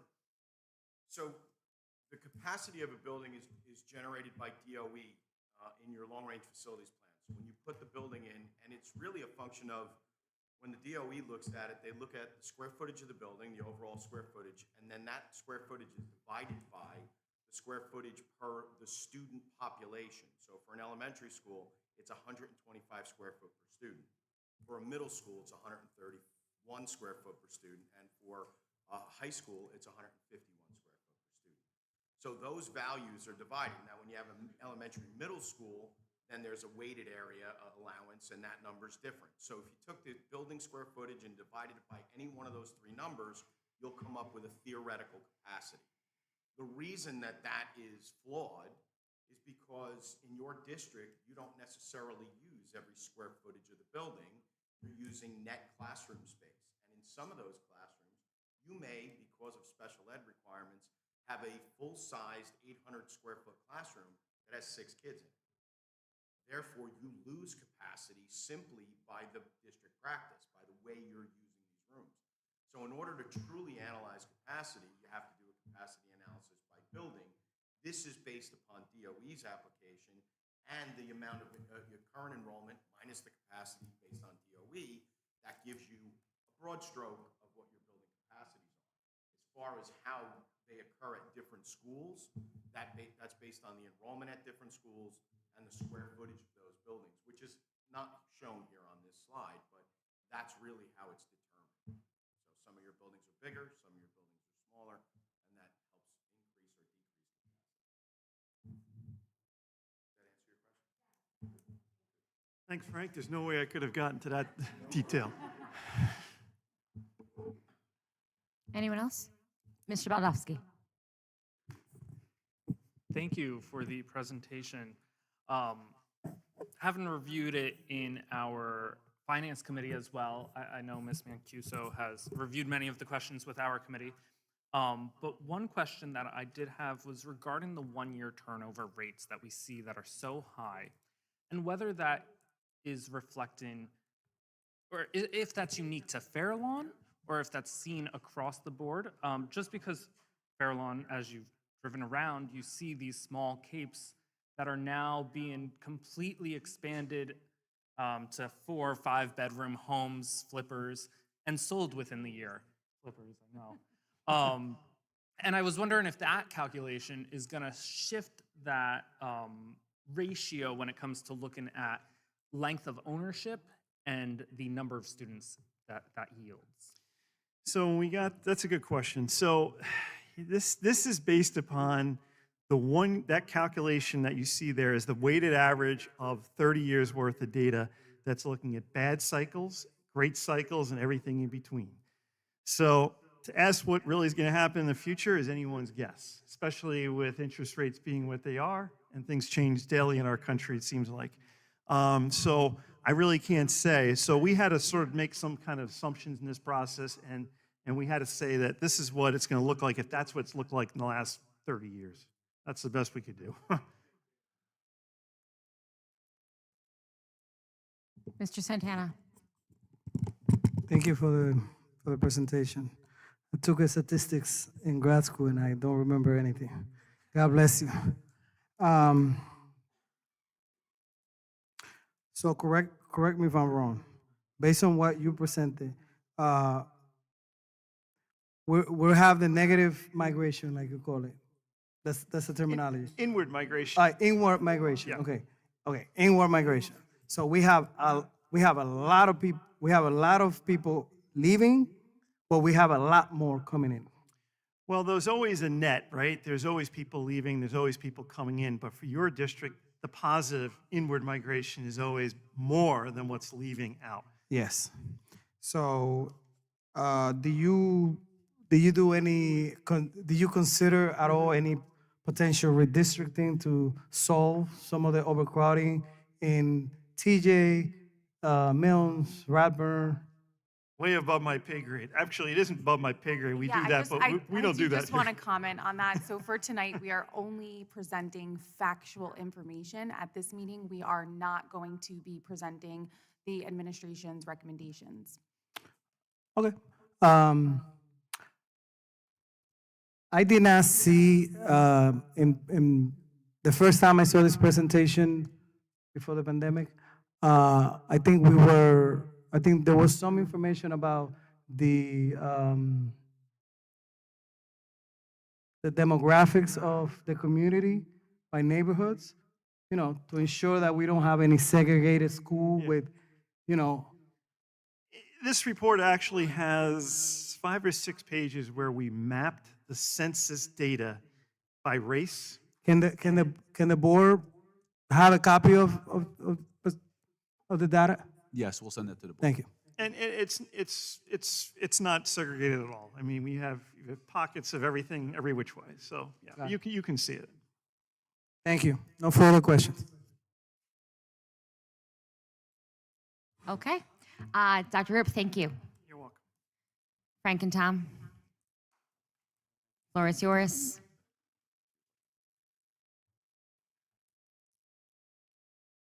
Good evening. It's very difficult following that. Just to give everyone a heads up, Frank Senio and Tom Strasser are from Solutions Architecture. They are our architecture company for the district. All righty. All right, we'll try to make this quick. But we're here to talk a little bit about our district-wide facilities audit. And when we do a lot of this work in a lot of districts, I want to point out a few things that, your district is no different than many others, and I don't mean that in a pejorative way. I mean that in a good way. Every other district is experiencing all the same things that you guys are experiencing. And one of those things is, how do we keep our facilities up to date? How do we expand our facilities? How do we maintain our facilities? So one of the ways that we have found that works best is to be proactive, and many districts are reactive. You have a 2% cap. You can't possibly do all the work that needs to be done. You put off projects to keep educational programs afloat. So, the facilities kind of suffer a little bit, take a backseat to education, which is probably the way it should be, but we wind up kicking that can down the road, and you wind up having to catch up at some point to make sure that everything works. And as architects, one of the things that we know for a fact is that our school facilities support and enhance the educational programs that go on. Without a school to support it, without classroom space to support a growing curriculum, you can't offer the stuff that you want to offer. So it's really, really important to maintain this. And throughout the summer of 2024, a team of architects and engineers went through every building in the district, 11 facilities for long-range facilities planning and maintenance, and we looked at them from a variety of criteria: health and safety, general adequacy of the facilities. But because this report is so encompassing and so detailed, there are ground rules for this report, and I want to make sure that everybody's clear with the ground rules. This report represents a starting point, not an end point. And all that means is that it's a work in progress, this report. It doesn't finalize anything. It doesn't give you a final list of projects. It is a starting point. It's definitely not an indictment of any district practices, because we're calling out all these things that have to be repaired or completed. Doesn't mean that the district is not doing its very best to take care of the buildings. This is an overall view of each facility's health, and it's not a final listing of your projects. Some of the projects here are grandfathered. You don't have to do them, but they're listed because they may not meet the current code. They may not have a particular criteria that doesn't fall in line with district practice, but it's not something that you have to run out and do every single thing that we're calling for. We've included priorities in this report. Those priorities are our recommendation as experts, as architects. The board may have a different vision for what those priorities may be. You may say, well, that item is a hot button topic in district. It should be a priority 1, and we're showing it as a priority 3. It's all good. We just need to finalize and take the board's input.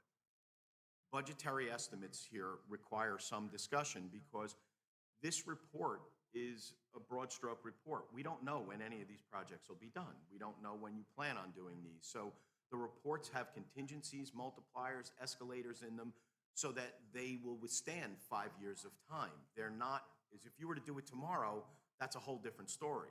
But what this will do is give you a broad stroke, a broad brush on how much work does we really have to do. And it really will show you that you can't possibly do it in 5 years, 10 years, and do all the work. The budget includes the cost of, and I said this a little bit earlier, the budget also include cost of items. So some of the scope that we've listed, perfect example, your stairwells don't have handrails that extend 1 foot beyond the bottom tread and they don't turn back into the wall like the new code requires. It doesn't mean you're going to run out and replace every handrail and every stair tower. It's not required by code. If I was building a new building today, I would have to make that handrail do that.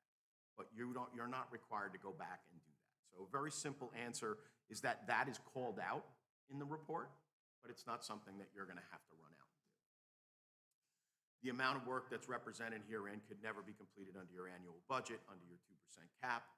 So it's something that really needs to be considered long term. So let's get into the key areas of concern for the district.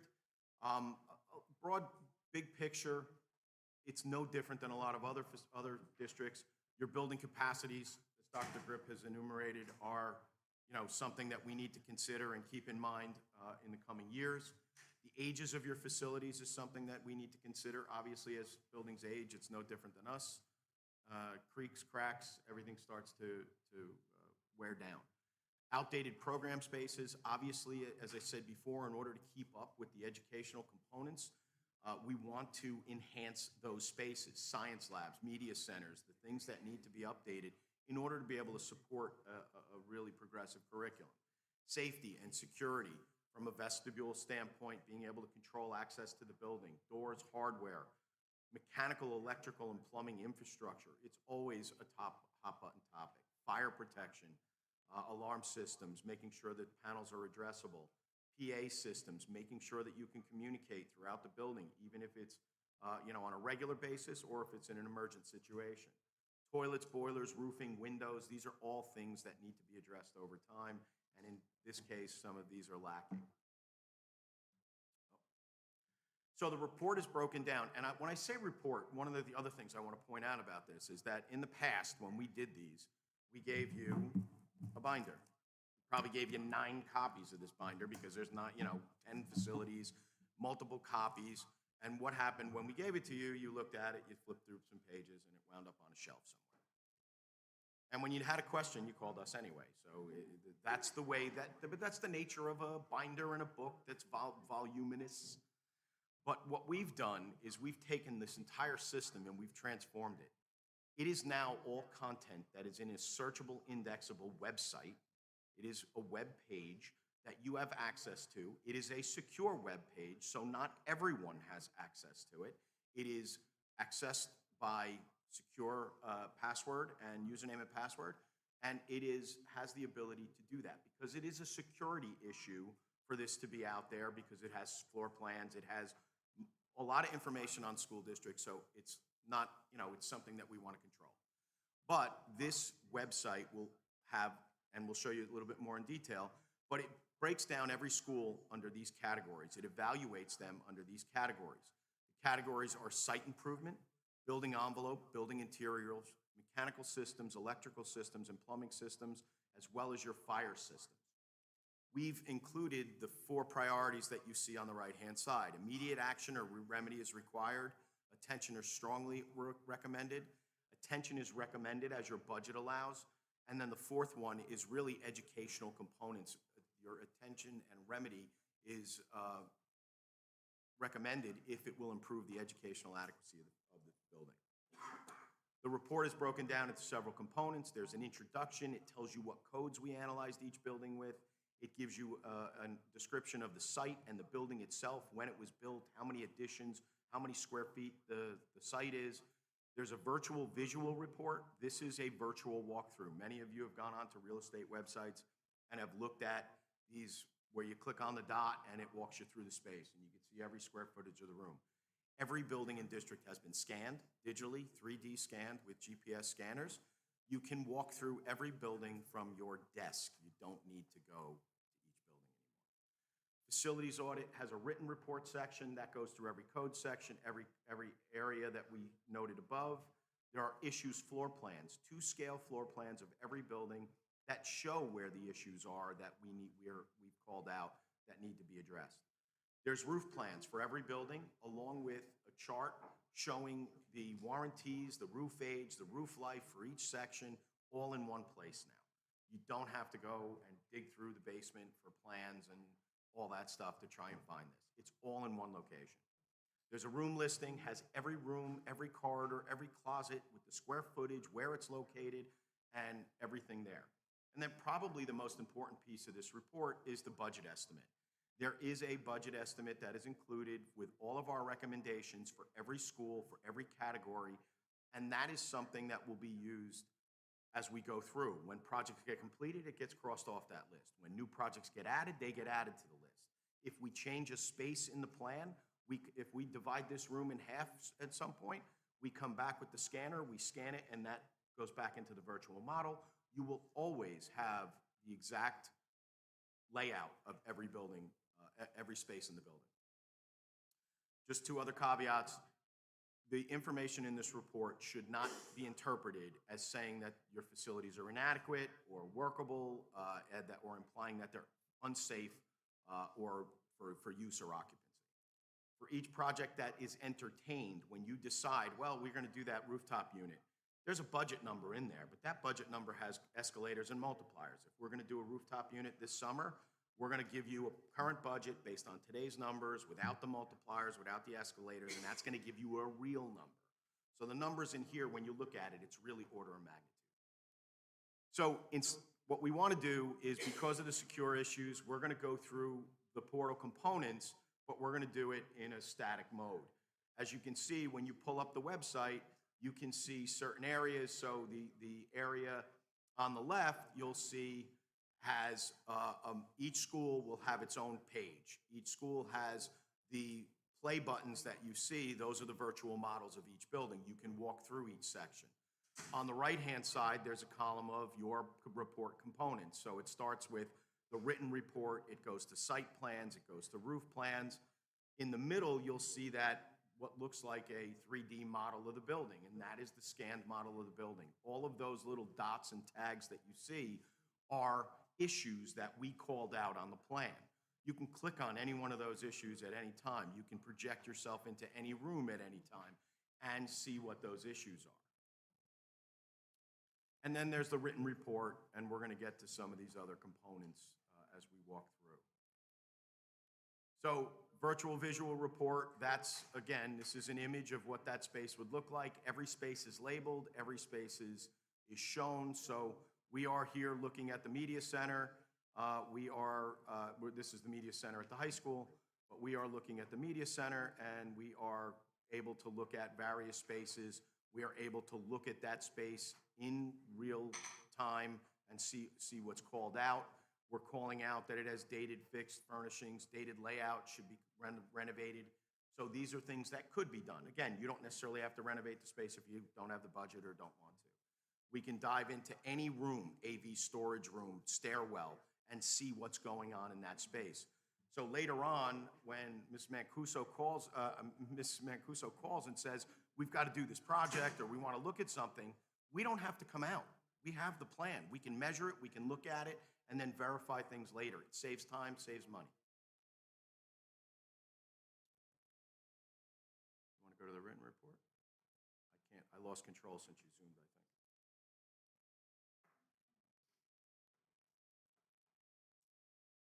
So again, we're going to just kind of, instead of taking up a lot of time, the written report is very detailed. It covers every component of the building, from plumbing fixtures to egress to mechanical units. In this particular case, you'll see a blow-up section that shows classroom HVAC.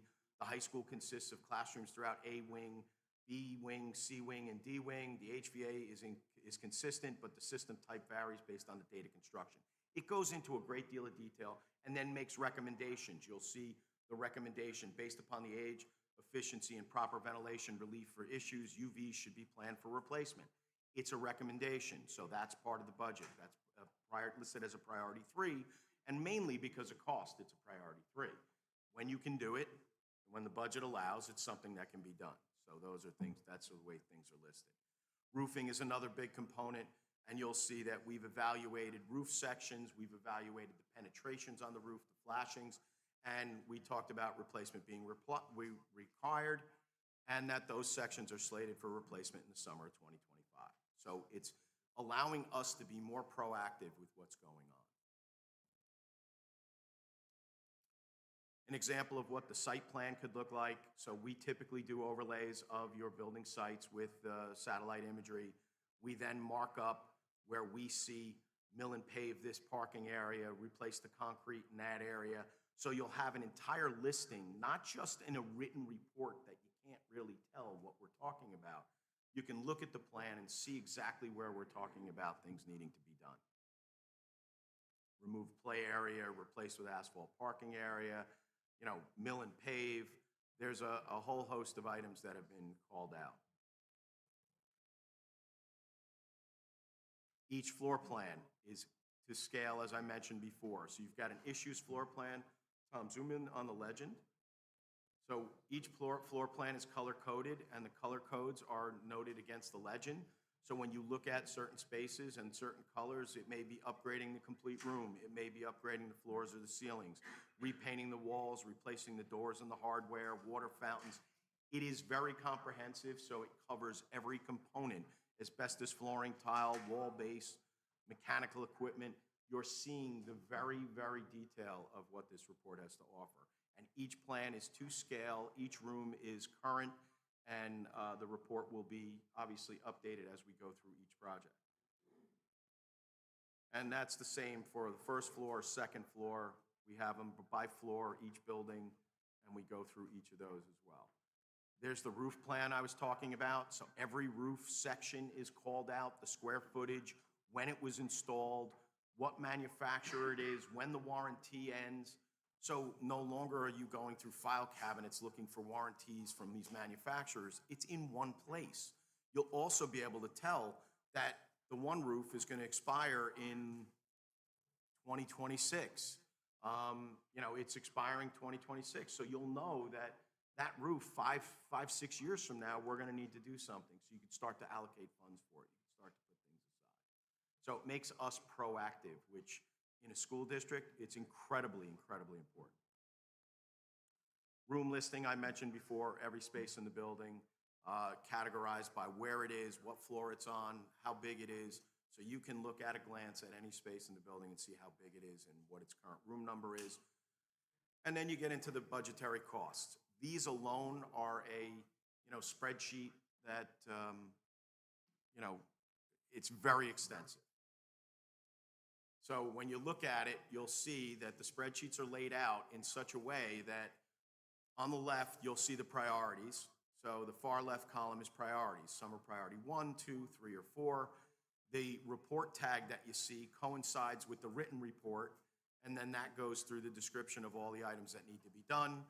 You'll see in the next column, it says include in project. This spreadsheet has the ability to put a yes or a no if you want to create a budget. So you might be able to, you turn everything off and then you start picking yeses. And that's what we do with our districts that have this report. We'll come in and meet during budget time and we'll start to pick the next priorities. And we'll say, okay, that adds up to X amount of dollars. If we were to get debt service aid or some sort of aid, that's what it would cost. But if not, we wouldn't. So, but it goes through each category. Every category is broken down separately. Every school is broken down separately. And then ultimately, as we get towards the end, they're all summarized in an overall budget estimate that breaks everything down by priorities. So we break down the report by priority. So all the priority 1 items are listed for each school. All the priority 2, 3, and 4 are listed for each school. And then we can determine. Now, as you see, the soft costs that are shown there, we've got 15% contingency, 15% soft costs. Those include multipliers and escalators. Those 30% would never be used for soft costs in any project that we were developing. So We also include a debt service aid column because you have the ability to get debt service aid if projects were put into a referendum.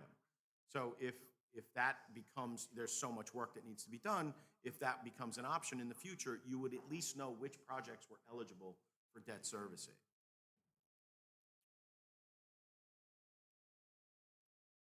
So, and then that's the whole list of priorities, and then we get into the next step, which is what's next. So from as I just mentioned, state aid is available for any project that's tied to maintenance and/or education through a referendum. So when the district prepares their budget and goes out for a referendum, they have the ability to receive up to 34% in all eligible projects. And that helps pay down the bond, which lowers the tax impact to the taxpayers. There are other items available. New Jersey Clean Energy grants are available. Lighting, mechanical, roofing grants are available that allow you to be able to do a bunch of these projects. Yes, I'm still working. There is a good deal of other funding that's available that can help us. There are state contracts that we do a lot of this work on. There's the ability to do to take advantage of multiple sources. That's the benefit of having something like this, is because we can look ahead into the future and say, this needs to be done next. This is our next hot topic. This is our next priority. So that's really what it comes down to when we're looking at this as a facilities report that can be used from now into the future, and it can be expanded upon. So when I said from the beginning, this is not the beginning, or this is not an end, this is the beginning. So this report is a document that will grow and change and modify as the years go on, and we need to update over time. That's about it. Frank, thank you. You're welcome. I will open the floor to board members.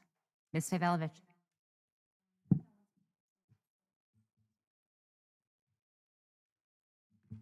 Thank you so much for the wonderful presentation. It's very thorough. My question is, you have it all on the computer. Back in the day, like 3 years ago, when we had the budget, we have the list of priorities on a PDF. Would this be able to create a PDF with the list of priorities? Absolutely.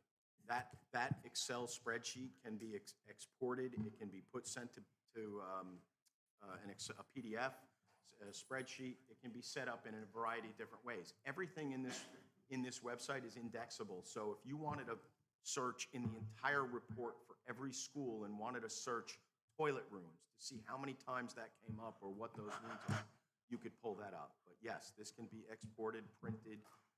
You can basically do everything that you would normally do with it, except sit it on a shelf. Awesome. I have another question.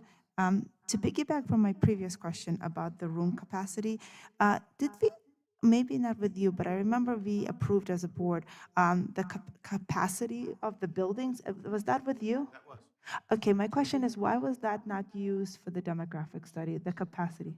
It's completely independent. There's two different analyses that are being done. The demographer uses the DOE analysis. We do an in-depth analysis that actually looks at the buildings and how they're being used. Oh, but that cannot be used for the demographic to determine. The capacities could be compared along those lines. I don't know if you've ever done it that way. Yourselves and use those instead of what is provided in the LRP. So it could be looked at under those parameters. Awesome. Thank you so much. Dr. Bertolini. Just briefly, I want to thank both of you for the presentation. That'll be very helpful for us in the future. That's it. Thank you. Mr. Santana.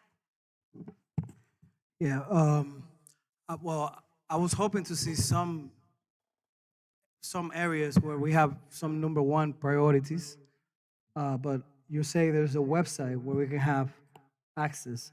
Is that a website where the board members are going to have unrestricted access to your recommendations as far as where we need to prioritize and take care of our buildings? Yeah, I'm going to turn that over to Ms. Mancuso. Just to answer that question, so Dr. Dionisio and I, it's an extremely comprehensive tool, and it does have a lot of security functions within the actual website. So we wanted to wait until after Frank had presented to the full board. We have taken reports from the website and I have downloaded them and compiled a Google Drive. So for example, you'll be able to view a lot of those reports, right? That will show you the detailed reports that I think that's primarily what the board would like access to. It'll show you what the architects have rated as priorities. I just want to be clear that it is a working document. Yes. So as the administration continues to work on what we feel are the priorities and the priorities that we'd like to recommend to the board, those priorities will continue to change, but you'll see obviously the initial assessment of everything.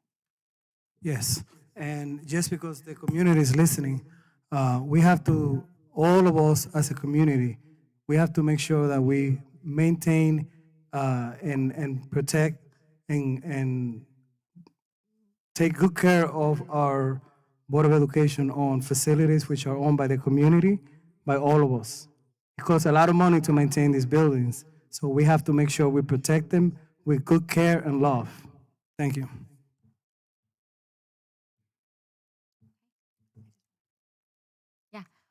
Frank and Tom, thank you guys so much. Ms. Mancuso. I just wanted to thank Frank, Tom, and obviously Dr. Grip. It has been such an immense pleasure working with you. I've worked in a number of school districts. I've worked on a number of referendums.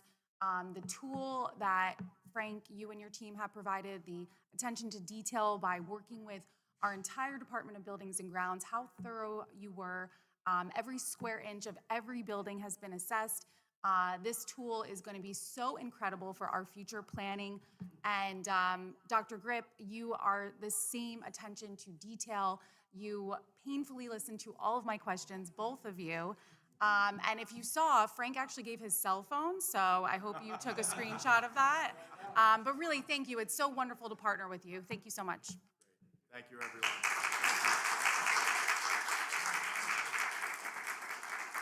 Is it okay if we stay for the rest of the meeting?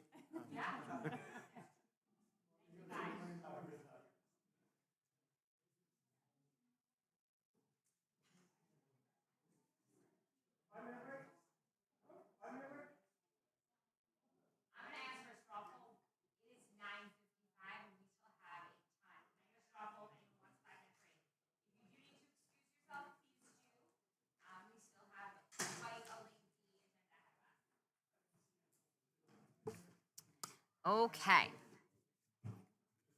This agenda item provides an opportunity for committee chairs to present brief summaries of proceedings from their most recent committee meetings.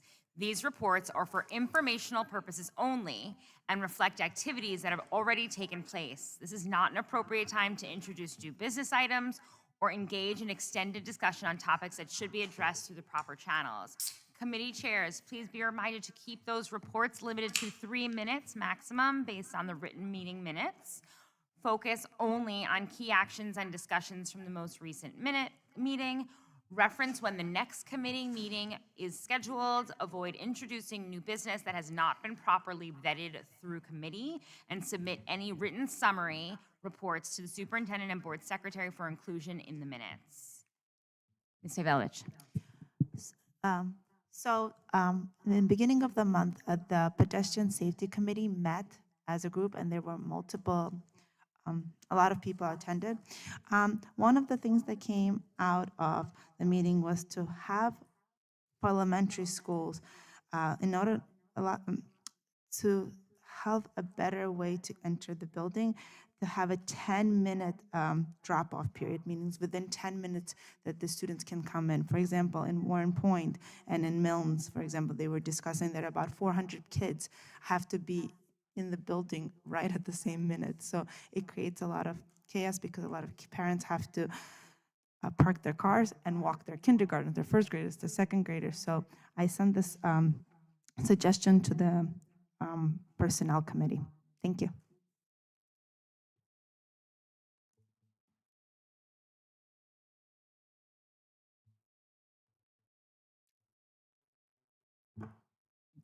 I'm asking if anyone has anything to say from the most recent committee meetings. Dr. Bertolini. Is that 3 minutes per topic or 3 minutes total? Just joking a little. So I'm in chair of the Education Committee. We have lively discussions every meeting, and they're lengthy. I'll try to keep this pretty brief. The first one was a policy that we modified, 5430, which is class rank. And it basically puts into effect in 4 years when the current 8th graders move up. It'll go to what we currently do, but it's not clearly written in our policy. So that'll be voted on tonight, I believe. The second topic was a cell phone policy, which is obviously a very hot topic throughout New Jersey with Governor Murphy encouraging strict rules. The administration has, Dr. Dionisio and the administration has created stakeholder committees to discuss this and present to the board in the near future any feedback that they're going to give us and a possible recommendation for a new policy. The addition of American Sign Language for a language for the future. We are exploring different languages and also asking other districts that do offer ASL how to implement that. It would be a 2-year plan, though, because it takes time to develop it and then put it in the budget for 26-27. So if we do put ASL in, it'll be for the 26-27 school year, not for next year, because the budget's already done, as we know. But again, we're going to explore other districts to see how they've implemented it, how successful they are with it. The next topic was gifted and talented criteria. And there's a little question on that because we've had a lot of discussion over the past years in regard to gifted and talented criteria. And then we had the audit recently, and we're following that policy. So nothing is being done to change what we've agreed upon from the audit, but the administration is working with the committee to revise the handbook and to aim improve clarity throughout the document. A couple of other topics, 2 of them I'm going to combine here, wireless headphones and movies at recess. There was a request to discuss it, and based on the information that we received from our administrative team and from anecdotal information from our PTAs who are providing opportunities for our students at recess besides movies, it's not a major issue, and the committee felt at this time not to do anything because we want to focus on more important topics than the ones that were discussed here, since there was not a concern at this point from the administrators. And let's see, okay, the next one is a 9-period high school and middle school day instead of the current 8-period day. And as previously discussed at prior committee meetings, the administration has been working on this, and they were going to present something to us in the near future, whether we go to a modified rotating block, continue what we have now, or other different options that we have. And this is a multi-year initiative that we are going to continue to work on through the efforts of our central office administration, Dr. Dionisio, and our high school and middle school administration. And then last but not least, I'm completing one sentence. I'm going to complete one sentence. It's a long meeting, as the other committees know, because they wait outside for us. The cost for summer school, we've talked about having a cost for the summer school because we feel that the student needs a skin in the game. So there is a topic for discussion tonight, I believe, that we're going to ask for, agenda item tonight, to have each student, unless they're on free and reduced lunch, that'll be a $25 fee, but for anyone not on a free and reduced lunch, the course will be $200 per course. It doesn't cover the full course of the summer school courses, but we do believe the committee as a whole believes that it should be something in there to have skin in the game. That's it. It was a lot of long sentence. It was a run-on sentence. Thank you, Dr. Bertolini. You're welcome. Any other committees that took place in the since our last board meeting? No, it's on your agenda. These are for reports on the most previous meeting. Do you have anything to share? Please do. Very quickly, the Buildings and Grounds / Finance Committee met on May 15th. We discussed the professional services reappointments that happen annually for our professional services to the board, discussed food services, the Milnes window replacement, which is on the agenda for tonight, as well as grant submissions that we will be approving, and the demographic study, which was presented. Our next meeting is, I believe it is June 6th, or June 12th. June 12th. Thank you. Okay.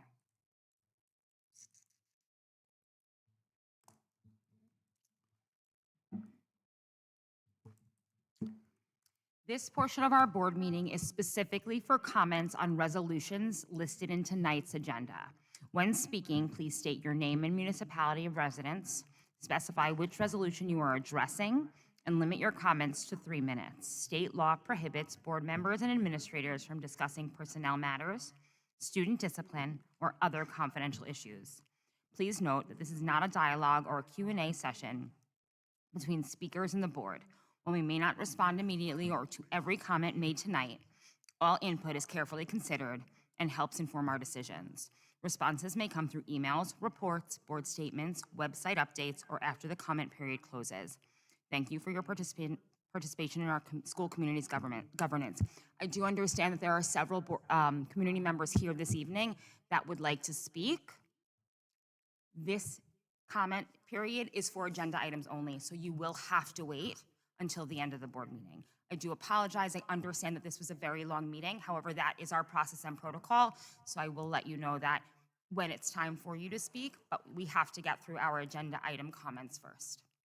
So the floor is open for agenda items only.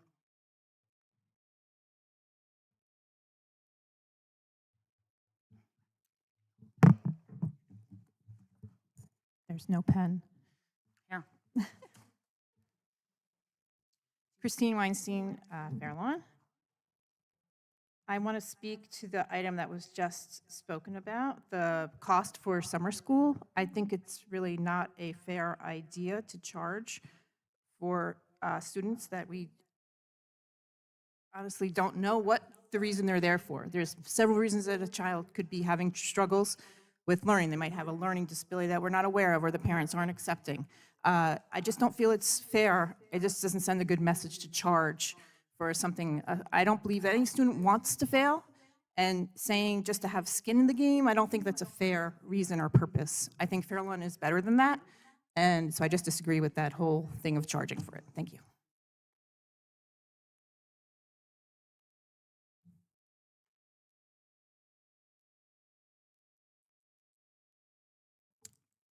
Anyone else?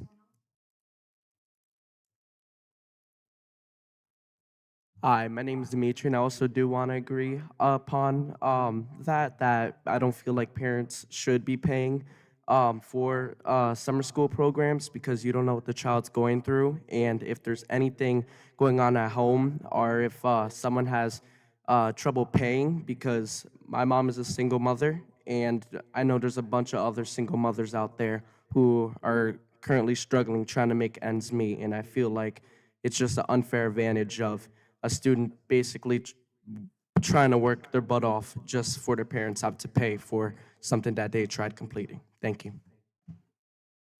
Dimitri, will you sign your name on our forms? Thank you, sweetie.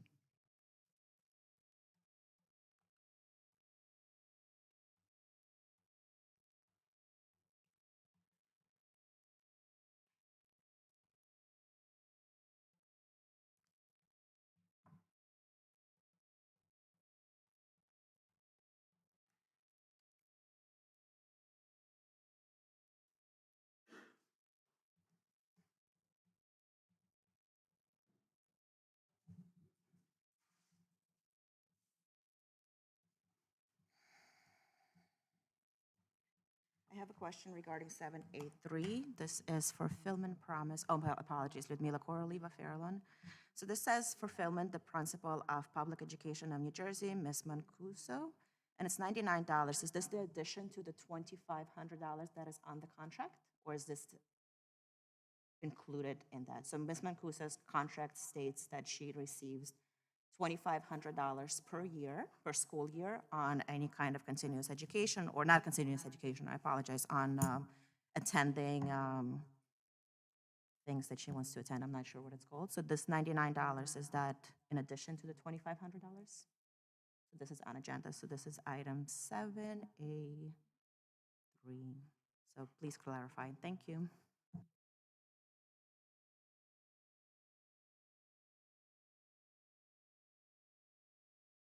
Anyone else?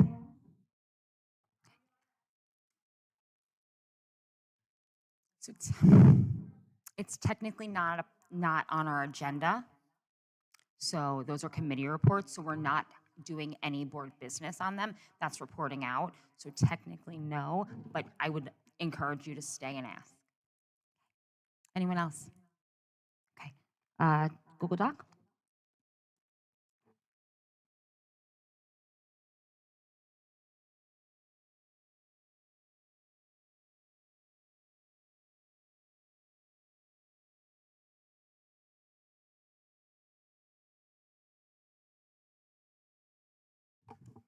There is nothing on agenda items at this time.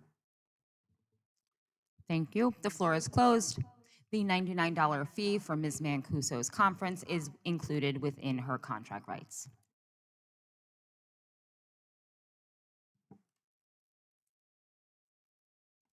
I will open up the floor to agenda items for board members. Ms. Kasoy. Hi there. All right, I just have a question on something that came out of the Education Committee, which is 14A, which is the class ranking. I just want to make sure I'm understanding correctly what it looks like the new part of that says that as of the graduating class of 29, the valedictorian salutatorian is based on the student's GPA effective at the end of the first semester of their senior year and not based on senior year final or cumulative. Does that mean literally it's exclusively just well, the way I was reading it, or cumulative GPA, so cumulative meant freshman, sophomore, junior, and first semester, because it says, or not based on senior year or cumulative GPA. To me, that just, okay, I just want to make sure that I was reading that. So 7 semesters, not the, okay, thank you. That was all. Ms. Favolovich. The first thing I wanted to thank the Milnes PTA and, hold on, I'm sorry, I pulled it up and then went on somewhere. The Milnes PTA, Henry Goldberg, and the Girl Scout Troops 97769 for their donations this month. The next thing I wanted to say is it's cool that we're doing a tree grant. We're applying for a tree grant to get more trees in our schools. There was a couple of things I was a little confused on. They were added last minute, so I wasn't sure. 6B and 6R is the comprehensive equity plan, but nothing is attached to it, so I'm not exactly sure what am I voting for. And one of them, I think it's 8R is for 2 years, or 6B is for 2 years, but nothing is attached. I was wondering, is it somewhere on the website or somewhere? So that was my first question. I see that 7F, it says tuition-based summer school, and it's from grades 9 through 12. Does that mean middle school does not pay for summer school for repeats for students that need to repeat a class? The next thing I wanted to say is that I'm going to be voting no on the calendar, which is 13. And I'm going to be voting no for the bills, which is 11C. I can't vote for bills that are redacted. I don't know what I'm voting for. Thank you.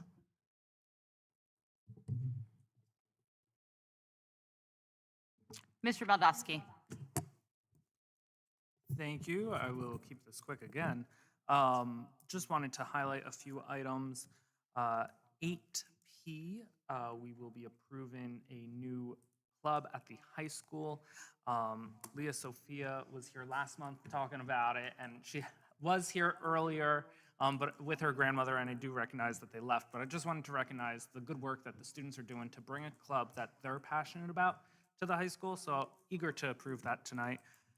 11I, the tree grant with Sustainable New Jersey. Thank you to Ms. Beatty and her team and the grounds team for putting that together. We are applying for over 70 trees, so hopefully we get that. We are committed about moving forward the sustainability of our district, and fingers crossed with that this year. And just want to highlight also 11K, our donation of tables to Secaucus School District that are no longer useful for our district, but they can find a use somewhere else. And I love those type of initiatives where we can give it to other surrounding districts that may use things that we just don't have a need anymore or use, or we get newer things. So thank you for doing that. Dr. Bertolini. Just briefly, I want to also thank Joe for his efforts on the trees. I know it's very important to him, as it is to the member of the boards, but Joe is putting a strong effort into Sustainable New Jersey, so I do appreciate his efforts. Thank you, Joe. Mr. Santana.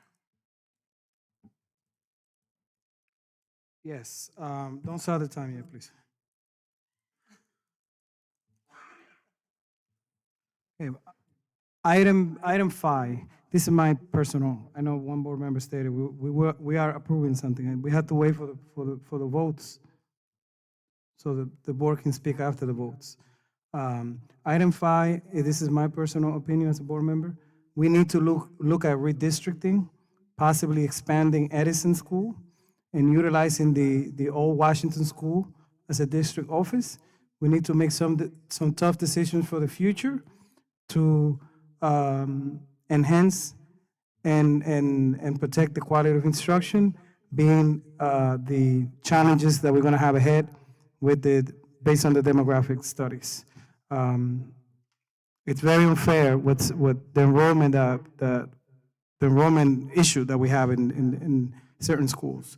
I'm going to abstain on 6C1. I'm voting no on 6C9.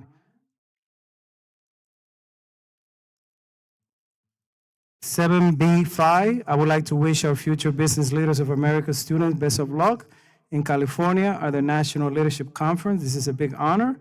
I am very proud of all of you, your teachers, your advisor, your parents, and I know regardless of the outcome, you made our community proud.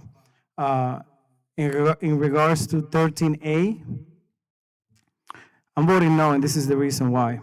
I do not believe that calendar for 2026, 2027 provides what I was hoping, which is a full break for February, like our children used to have. A lot of people think that week off is just vacation time. No, our schools need that week off to do some deep cleaning.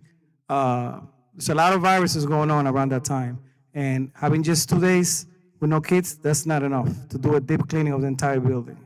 And it's a wonderful tradition to be off during that week for students in our community. And I'm disappointed that we haven't had it for many years.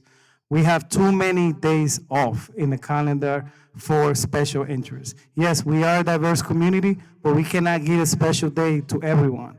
I would like to have Easter Monday off. We don't have it. We used to have it. We don't have it.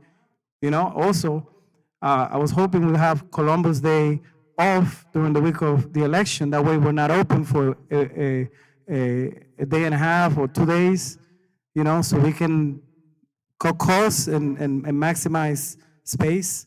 A lot of students and teachers take off during that week, and to maintain a building, electricity, utilities, and substitutes for such a short work week, I don't think it makes sense. And the reason I'm saying this is because as board members, we can say this before the vote.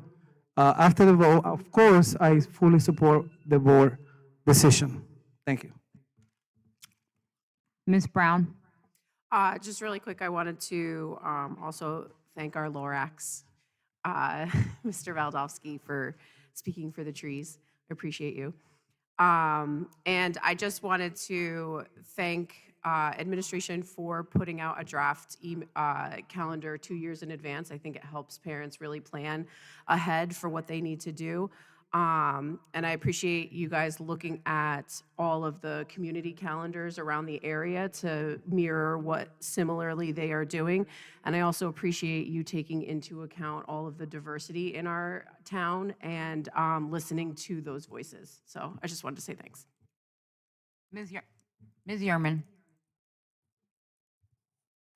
On 13, the approval of the 26-27 district calendar, I'd like to make a motion to table as there are some religious observances that have been past practice been given that is not shown in this calendar that we're approving. That's 2 years in advance. Second.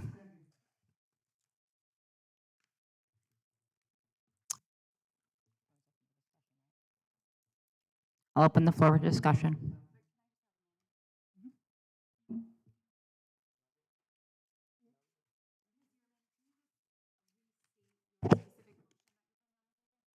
Motion to table the approval of the 26-27 district calendar, where we got plenty of time to have a second look at it. Yeah. Floor is open. Ms. Brown. I just want a point of clarity. If we approve this calendar tonight, this does not stop us from amending the calendar in the future should we deem it necessary. I just wanted clarification on that. That's correct. Mr. Baldowski. And just to highlight Ms. Brown's comments from earlier, I think it's great to have a calendar out earlier for families to start planning vacations and childcare that may be necessary during the year. The board has had this calendar, I think, for at least a month to review and provide feedback and everything. So I'd like to move forward with this. And if changes are necessary in a year from now, they can be made then. But let's move it forward. Mr. Santana.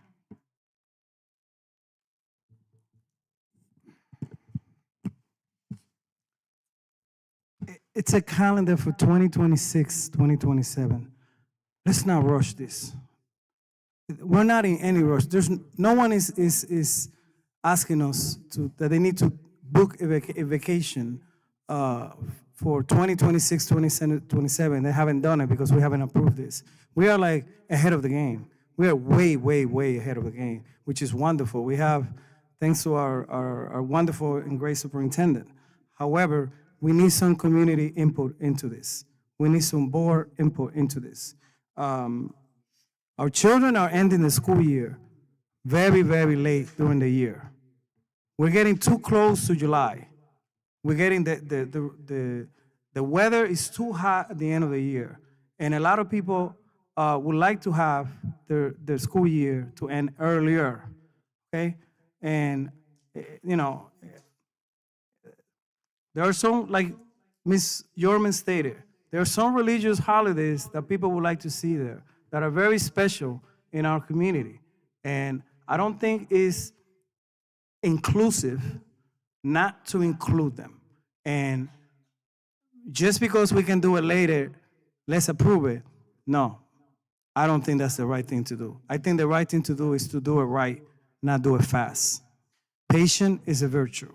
Let's table this so we can all be included. Religious holidays have to be under consideration. Let's not ignore this, please. We are a diverse community, so let's not rush it. No one is planning a vacation in 2027 that we have to vote for this. This is a board decision.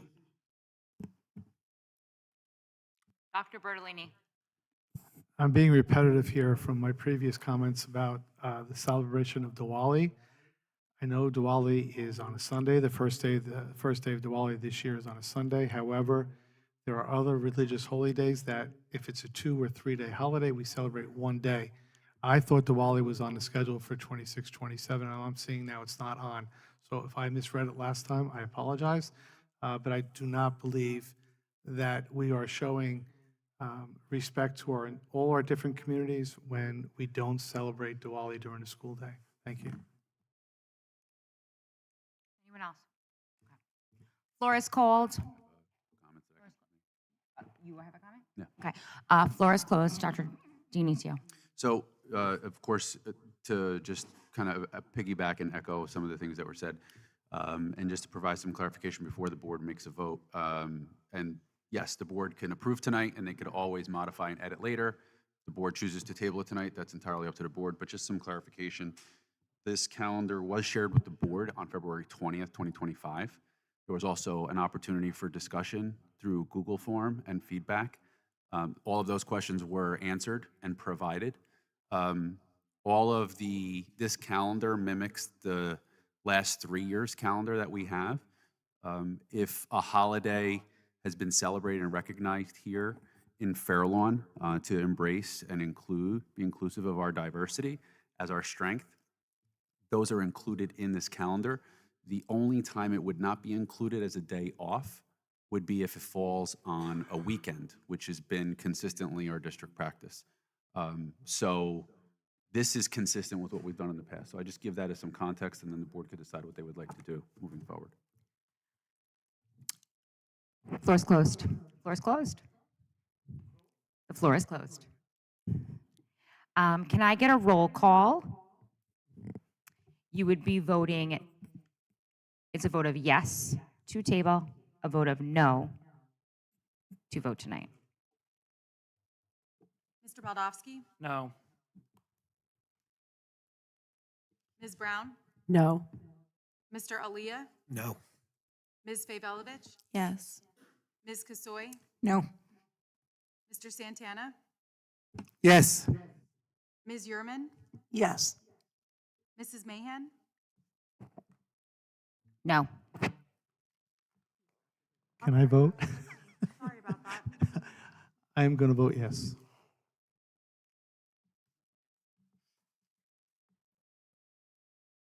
Motion passes.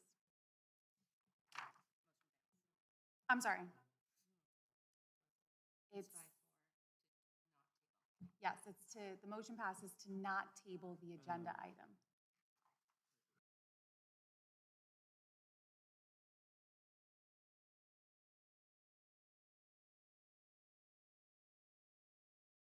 Lisa, you still have some time. Would you like to go back to your comments on agenda items? Oh, okay. Okay. Anyone else? Julie? Sorry, one more quick question. On item number 12, the general category of the reorganization, for any of the appointments, if anybody who is listed here were to go on leave or something else where they were not able to fulfill the role of this position, what happens at that time? Does a new person get appointed? Does the person who fills that role then step into that appointment? If you could just clarify that, that would be great. Yes, so for any position, whether it's any of the items for the specific titles for the reorganization with specific additional roles within the district, or any role in the district that's a full-time or part-time position, if there's a resignation or a retirement or a leave of absence, then we would put on a resolution to approve that resignation, retirement, leave of absence, and then we would appoint, make a recommendation for the board to be able to appoint somebody new to replace those roles.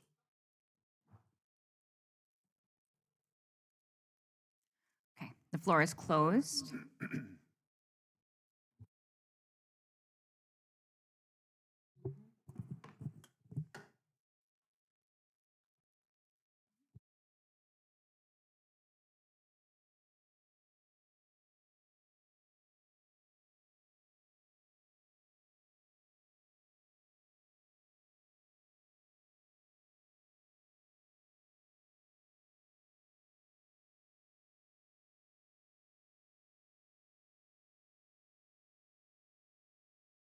So there was a question regarding the comprehensive equity plan. There's a resolution on this evening.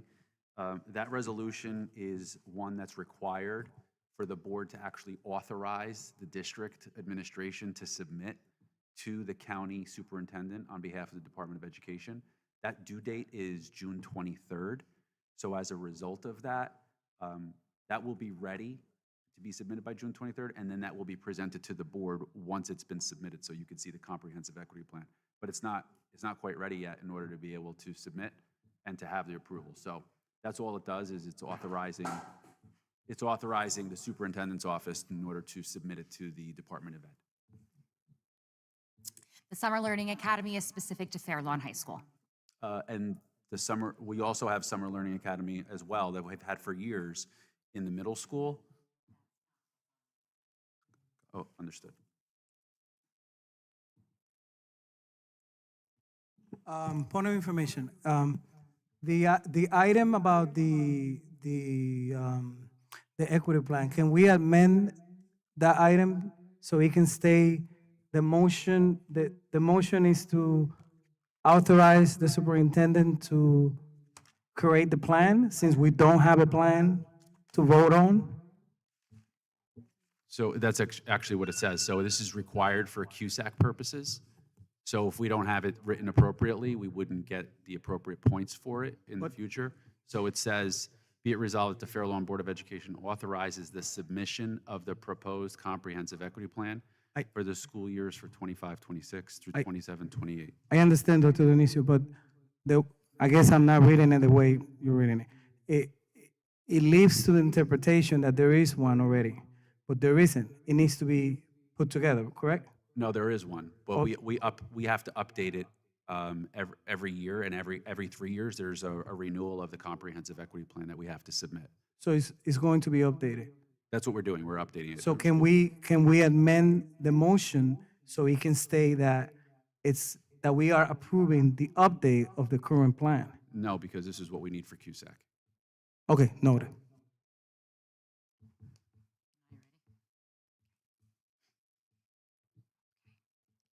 Can I get a motion for 4A?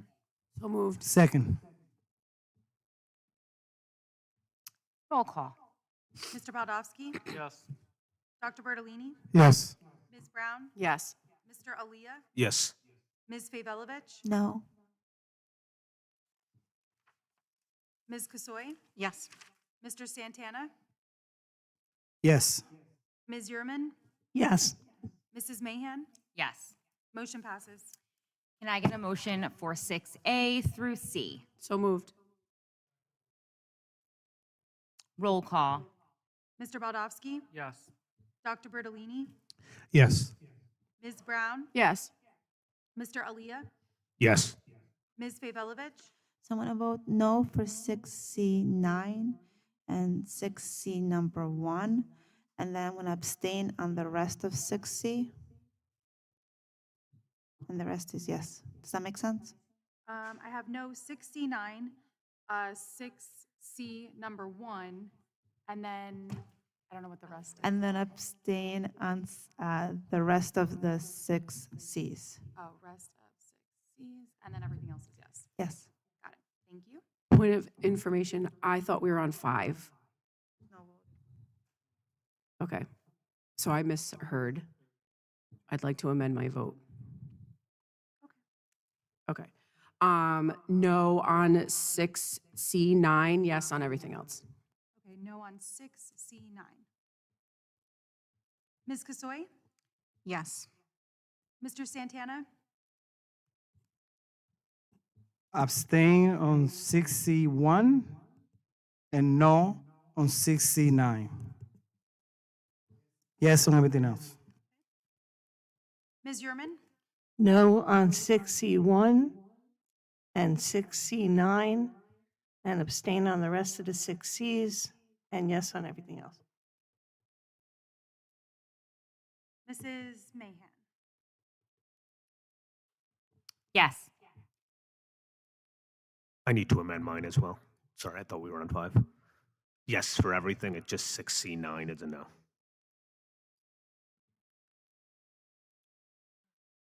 Motion 6C9 does not pass. And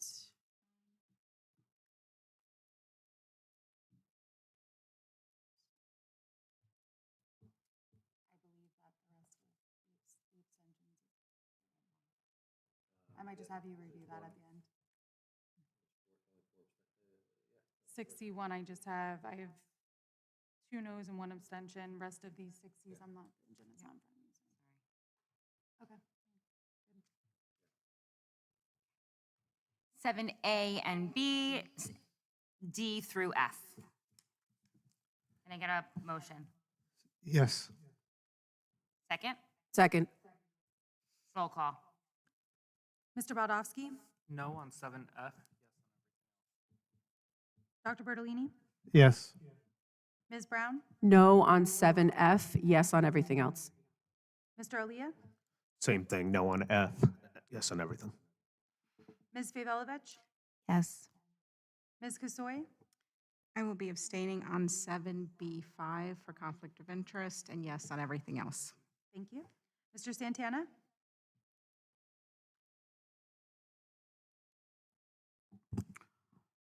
Abstain on 7B3. Yes on everything else. Ms. German? Yes. Mrs. Mahan?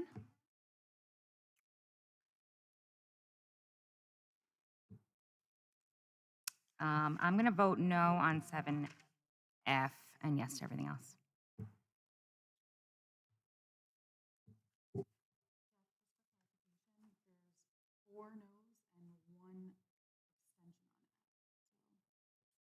No, that was, her abstention was on her. Oh, just on her, on just the B piece of it. Seven B. Yeah. Not. Yep. Okay, so. You're good. Okay, motion passes. Can I get a motion for 8A through E and G through R? So moved. Second. Roll call. Mr. Baldowski? Yes. Dr. Bertolini? Yes. Ms. Brown? No on 8Q, yes on everything else. Mr. Aaliyah? Yes. Ms. Vevelovich? Can you come back to me, because I had it and somehow it was changed, I'm sorry. Ms. Kasoy? Yes. Mr. Santana? Yes. Ms. Yerman? Yes. Mrs. Mahan? Can abstain on 8Q. Yes to everything else. And Ms. Vevelovich? I don't know what number it is. Is the ESY like the one, the 28% markup? It was there. Somehow it just disappeared. Or did I pick the wrong? It's Approval of the 2025 extended school year? no, it's the, maybe I'm wrong. Maybe it's the 9. It's the markup where you do with the substitutes, the 28%. I don't know. I'm gonna look for it and then I will revise my vote. I'm gonna look for it right now. So, That's an 11.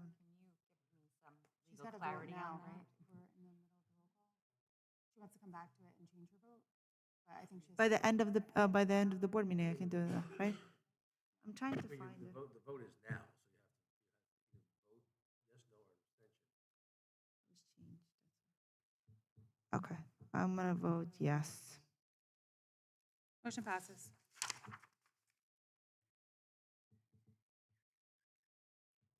Can I get a motion for 9A through E? So moved. Roll call. Mr. Baldowski? Yes. Dr. Bertolini? Yes. Ms. Brown? Yes. Mr. Aaliyah? Yes. Ms. Vevelovich? Yes. Ms. Kasoy? Yes. Mr. Santana? Yes. Ms. Yerman? Yes. Mrs. Mahan?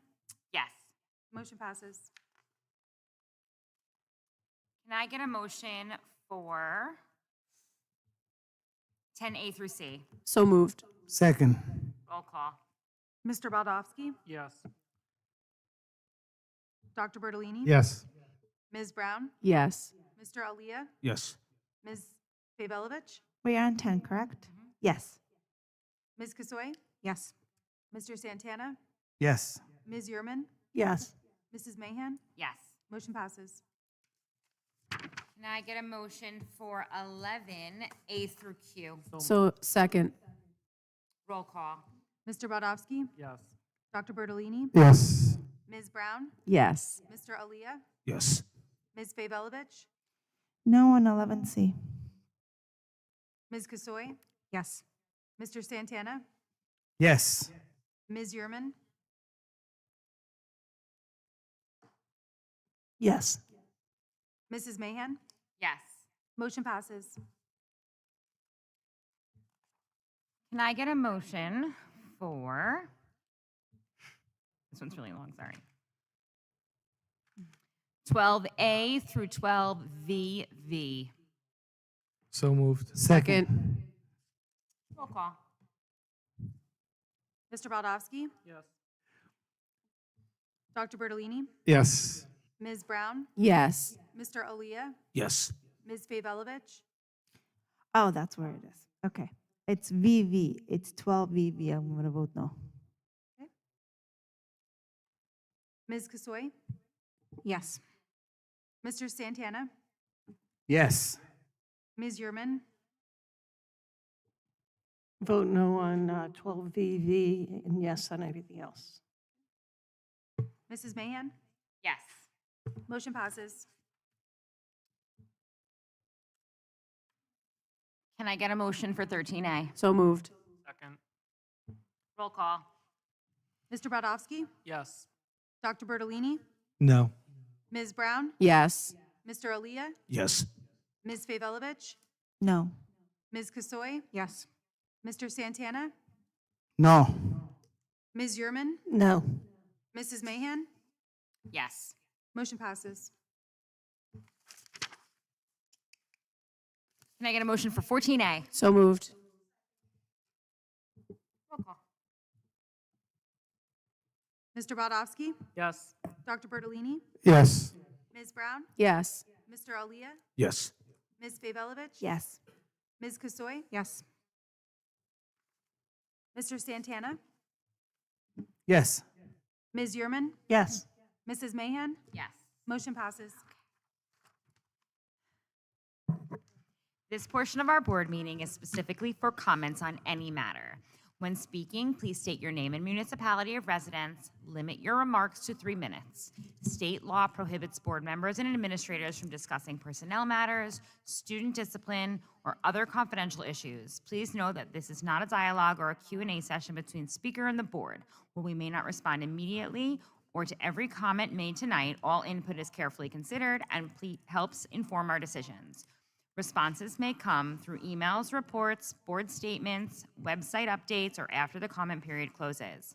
Thank you for your participation in our school community's governance. The floor is open.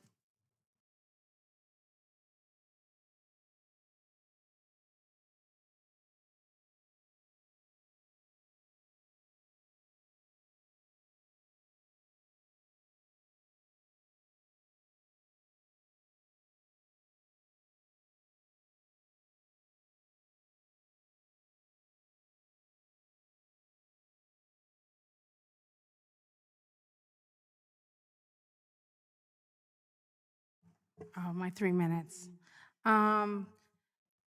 Just like a comment on the cell phone, real quick. I know you guys don't know the decision, but I wanted to get on here and just say that I think, as a veteran wife, I think that if a child is in the military, their parent is in the military, they are allowed to have the cell phone.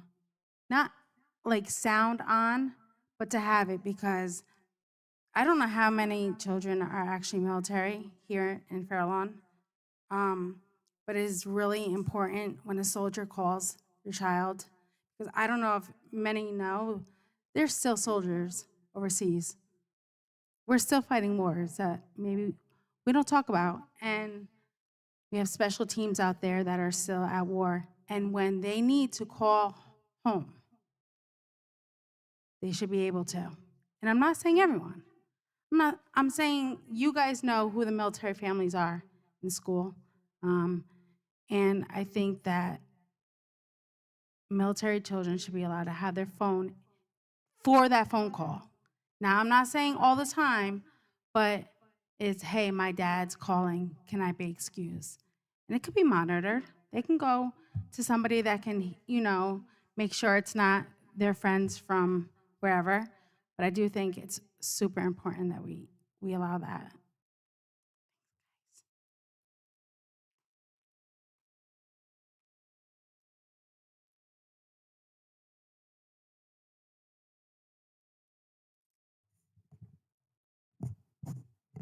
Good evening, everyone.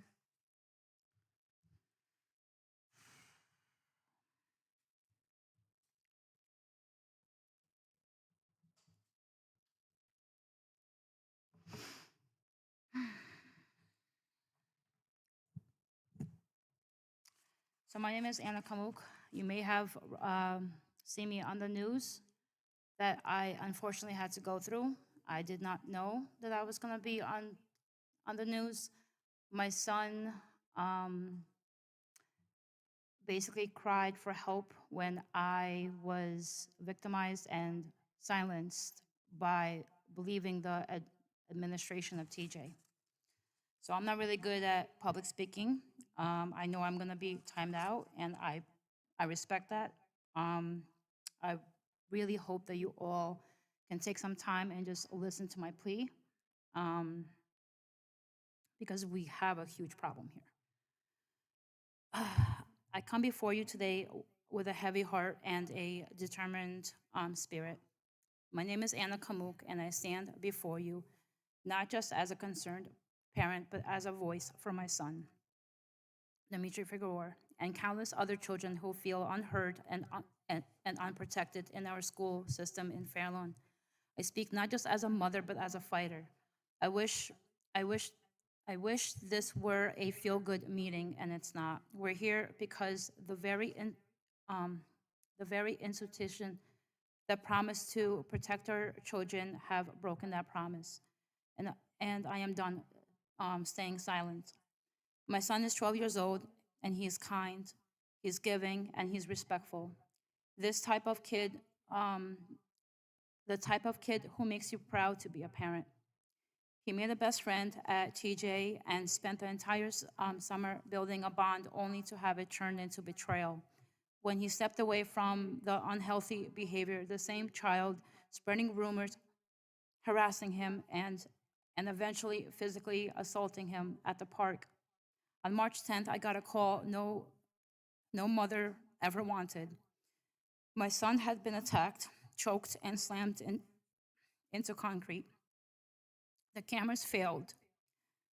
The witnesses stayed silent, and still no one was held accountable. Not the child, not the school, no apology, no justice. Just silence. I trusted this district. I believed the school and the police when they said that they will keep my son safe. I was wrong. The bullying didn't stop, it got worse. Daily harassment, no intervention. HIB reports went nowhere. My son lost his trust, lost his joy, and lost his safety.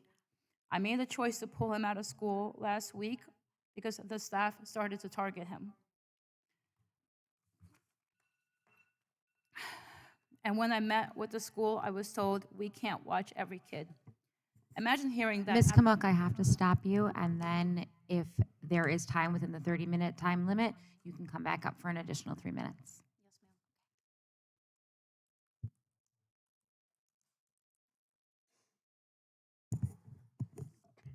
Good evening, board members and everyone else present here today. My name is Dimitri Figueroa, and that was my mother, Anna Kamuk. And as some of you may know why I'm here if you have seen me on the news. I'm here to discuss bullying prevention and safety concerns because honestly, I'm utterly exhausted. I also understand my time is limited, but I request that you respect me as I need to be heard and not silenced once again. We must act now to improve safety measures in our school as the current situation is unacceptable. Now, please give me respect as I begin my story. I started my friendship with a student at the beginning of 5th grade in Thomas Jefferson Middle School. We attended family gatherings together, biked together, and spent lots of time together. We were there for each other. We would spend every day and minute together. We would even play video games together. I also tried bringing him into Boy Scouts to grow as a person. However, this all changed after an incident on Wednesday, February 19th of this year. The student, whom I won't name for privacy reasons, told me that he had lost his watch in a gated, icy area. I felt unsafe going in there, but I wanted to be a good friend. So I went to go look for it, checking every nook and cranny. Unfortunately, I slipped into the ice and I was soaked. And I lost my phone in the process. To clarify, my single mother, who is present here today, had spent a significant portion of her paycheck on that phone, which I only had for a week. This made me devastated. After I fell into the icy water, the student casually mentioned that he found his watch on his wrist the whole time. Then, I noticed before this entire incident arose, he started putting me in a few unsafe and questionable circumstances, and I was just too loyal and gullible to see it. My mother was right. This wasn't just a silly mistake. It marked the end of our friendship. Furthermore, there was another incident before this on February 17th. The student and I hung out on the weekend. He was on the back of the new scooter I had received on Christmas, and we were heading to Thomas Jefferson Middle School to go hang out. I had my headphones on, and I was enjoying the day. But then we passed two other students that I didn't recognize. But shortly after, I heard the student yell something, but I couldn't recognize it because I had my music blasting. So I wasn't able to hear anything. So I paused my music and questioned what he had said. He claimed that he hadn't said anything, making me feel like I was going crazy. So I hopped back on my scooter and we both began to drive off until one of the kids shouted, "I'm going to jump you," which fell off, but nonetheless, I just ignored it. After hanging out at Thomas Jefferson Middle School, we scooted to CVS because I was looking for a gift for my Aunt Diane. We encountered those kids again on our way there, but we thought nothing of it. While continuing to go to CVS, I noticed they were following us, which made me feel highly uncomfortable. Upon arrival, the students came in shortly after us. One of the students began yelling threats such as, "I'm going to kill you," and challenging. Thank you. Dimitri, if long as everybody else doesn't finish that time, I'm going to have you come back up. Okay, sweetie? Anyone else?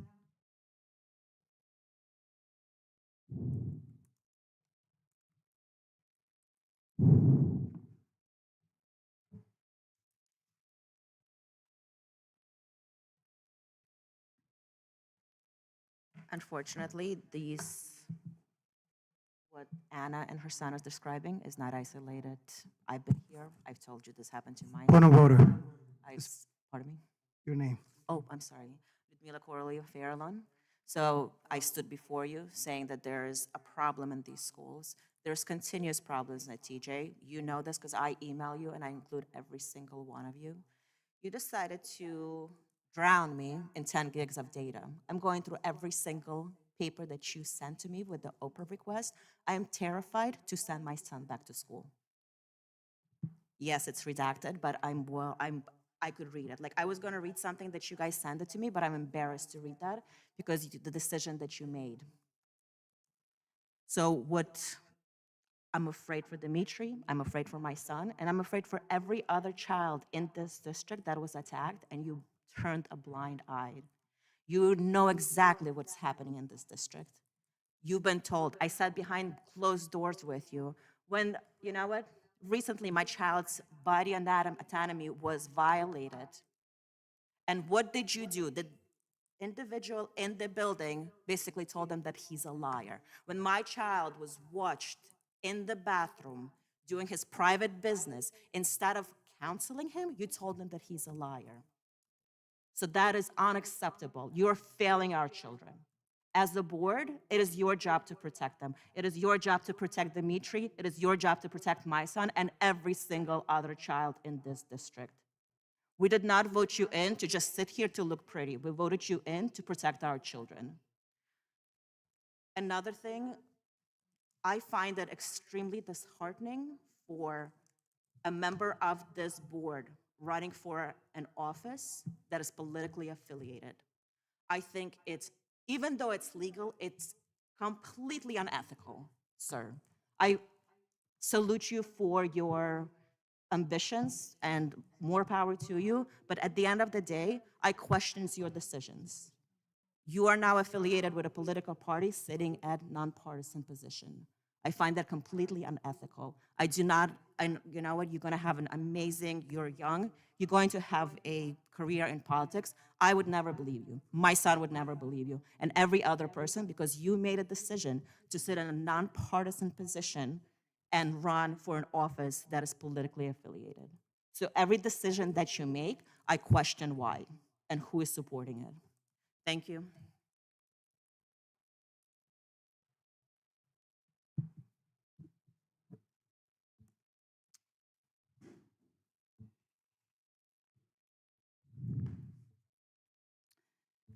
And when I met with the school, I was told we can't watch every kid. Imagine hearing that after your child has been assaulted. Even worse, I was reminded of the holiday gifts when I was struggling last year, that when I asked the school for help, as it, as if, I'm sorry, as if a wrapped present erases the trauma of a child, as if gratitude should silence me. Let me be crystal clear. Kindness is not weakness. Forgiveness is not forgetfulness. I forgive, but I forgive because I'm human, but I will not forget because I'm a mother. This isn't the first time that this district has failed my child. It happened at Warren Point Elementary too, where he was physically hit in his private area multiple occasions and nothing was done. Instead of investing in protection, this district chose to invest a $20,000 logo redesign, while the cameras that could have protected my son pointed at cars instead of children. How are we spending more on an image than on safety? Are our children worth less than a mascot? We are raising a generation in chaos, a generation learning that bullies walk free and victims walk away broken. That cruelty has no cost, and kindness is something to fear. I'm standing here today to say not anymore. This is a peaceful fight, but don't mistake that for weakness. We're not screaming, we're standing, and we will keep standing until change comes. Also, I wanted to take a moment and thank Paula for hearing my cries, stepping up to advocate for my son, and pressing the transfer to Memorial. And whoever it is here that did allow that after I had to go to the news, I appreciate you, because everyone else ignored us. Thank you for moving mountains for us while we were in the dark. We need more than HIB reports. We need real policies, working cameras, trained staff, stronger consequences, and honest communication. We need schools and parents working together, not pass the blame like a hot potato. If we're going to keep HIB policies in place, then we need better procedures, real investigations with parents' involvement, not just paperwork to check a box. You're not just protecting a school's reputation. You're protecting someone else's child that should never be taken lightly. Every report is about a real child, someone's baby, someone who goes home crying, someone who starts to believe they don't matter. We need real action.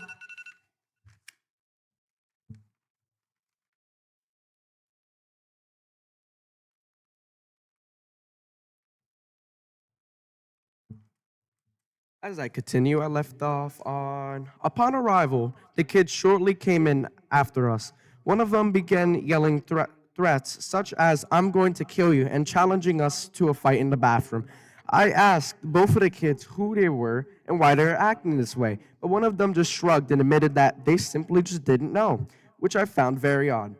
The student and I attempted to ignore them, but the CVS employees and concerned parents and teachers had to intervene. I stepped outside to call the police and provided them with a description of the children involved. After the incident was reported to Thomas Jefferson Middle School, juvenile detective Miss Mercedes from the Fairlawn Police Department contacted one of the students' mothers. Then juvenile detective Miss Mercedes contacted my mom, suggesting a meeting with the other child's mother at a public place, such as McDonald's, to discuss the situation. The eighth grader from TJ claimed that the student standing on the back of my scooter had threatened to jump them while I was preoccupied with my headphones, which had explained everything. I uncovered this shortly after the watch incident, which only intensified the situation. That's when my mom and I agreed that it was time to end this friendship and to not rethink it.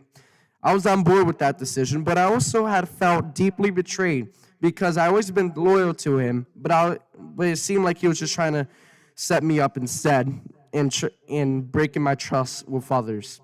Meanwhile, he didn't seem too happy about the situation, but I just focused on my own life. I also didn't want those type of people around me since it would try hurting my life instead of motivating it.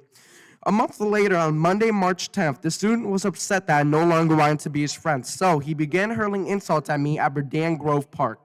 I ignored him, since I was too busy hanging out with my friends and focused on enjoying my day and taking a break from reality rather than paying to a time waster.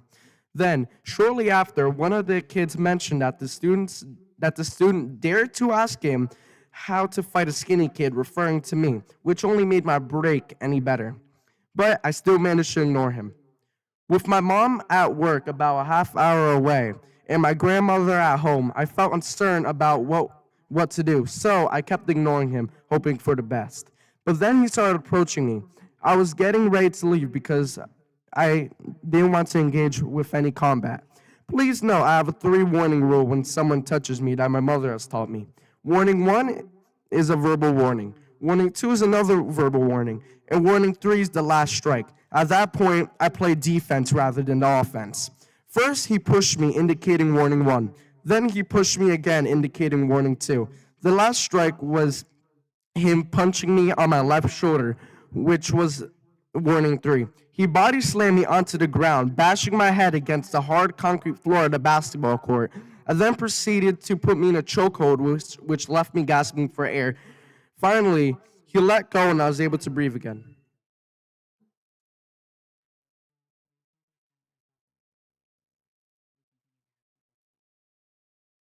Ludmila Koroliva Fairlawn. Unfortunately, the responsibility lies with the adults, not the children.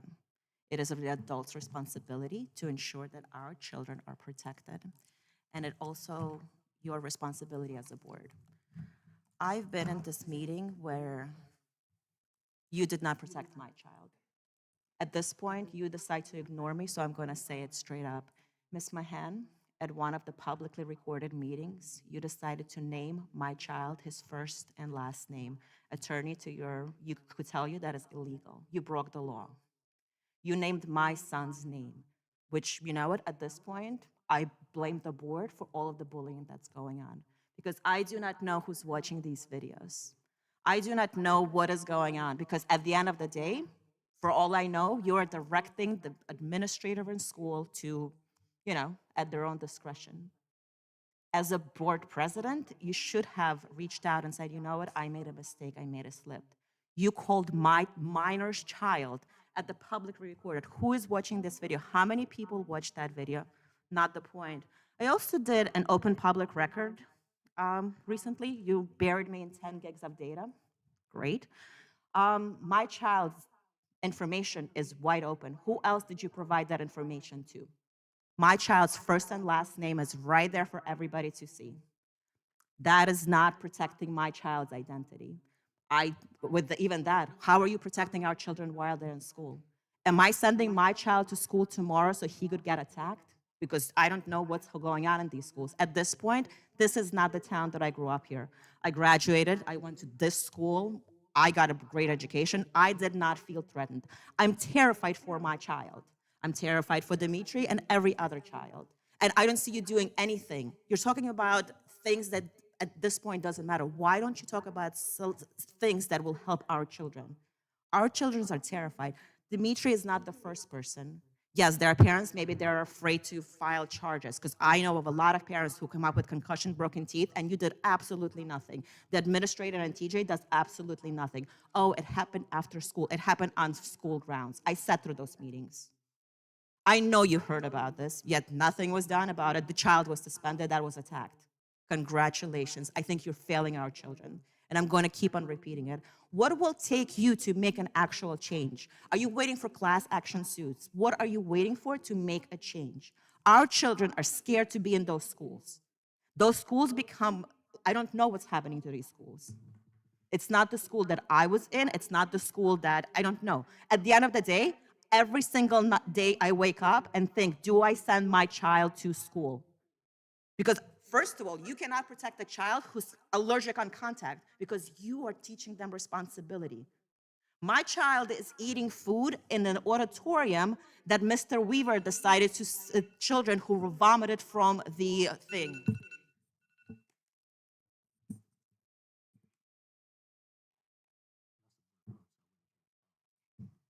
So Dimitri, I apologize, but we do put a cap on 6 minutes for our commentary per person who speaks.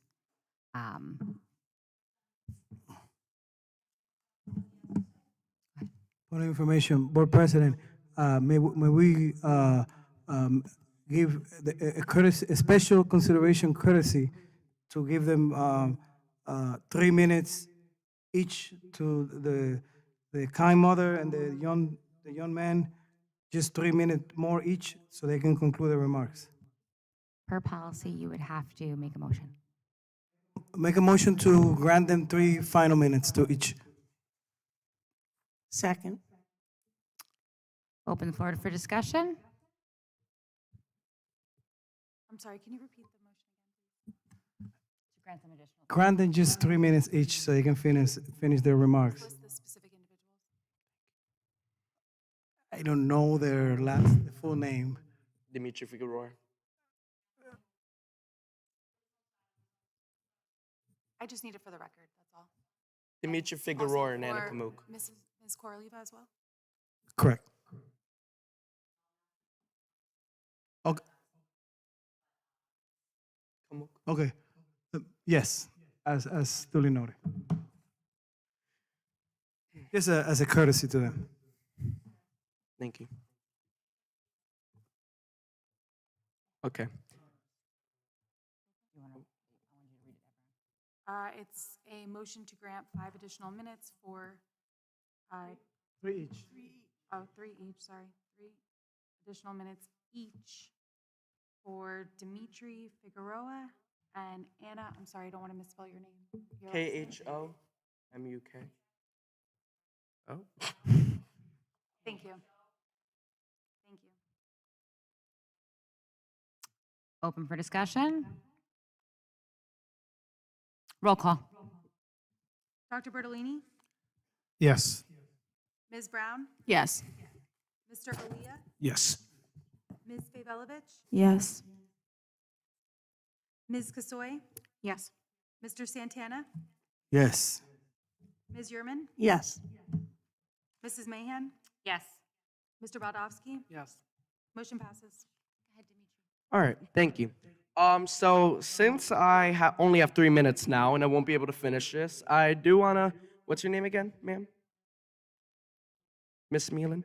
I also do wanna mention how I was doing my research this weekend and I do notice that naming a minor's first name and last name under 13 is breaking FERPA privacy laws, which is a federal law to protect student privacy. And regarding that fact, I also do want to add how the principal at Thomas Jefferson Middle School, Michael Weaver, while I was having a private conversation with him, he recorded me breaking FERPA. Not discuss names of staff members. All right, sounds good. So the principal at Thomas Jefferson Middle School broke FERPA, COPA, and New Jersey wiretape law, meaning parents must provide consent for recording, because while I was having a private conversation with him, he decided to try utilizing the one-party consent law, and minors under 13 must have a parent or a guardian sign permission for them to utilize that. And it's troubling to see how administration seems to bypass these laws and policies, acting how they're above the law. And I also do find it kind of rude how a few board members were smiling while we're speaking about this, showing no care nor respect for students nor anyone who's struggling with this. And I also want to start with Alexander Atran's comment word for word. My son has been bullied by an athlete care counselor at Thomas Jefferson Middle School in Fair Lawn, New Jersey for months. Multiple complaints and ultimately an HIB report were submitted to the school administration and the Board of Ed.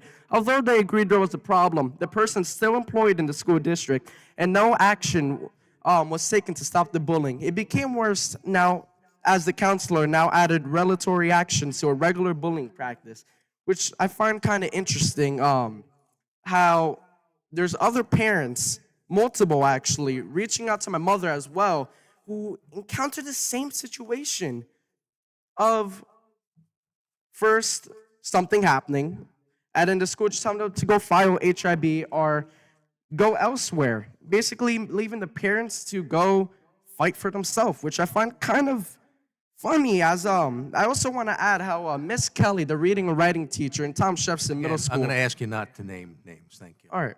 I also want to mention how a reading and writing teacher also yelled out my grading class at a D at the time, breaking FERPA federal law that protects students' privacy as well. And when she announced it, everyone started laughing. And once my mom inquired about it through email, she's basically calling me a liar. Thank you. Have a good rest of your night.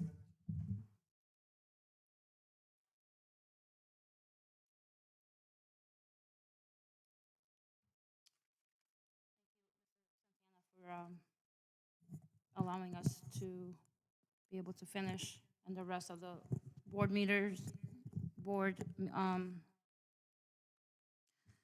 folks that voted yes. Board of Education Committee, let's lead by example. The world may have grown cold, but that doesn't mean that we have to. We have the power to choose compassion, to show our kids that empathy still exists. The world may have gone cold, but that doesn't mean that we have to freeze with it. We still have a choice to care, to fight, to protect.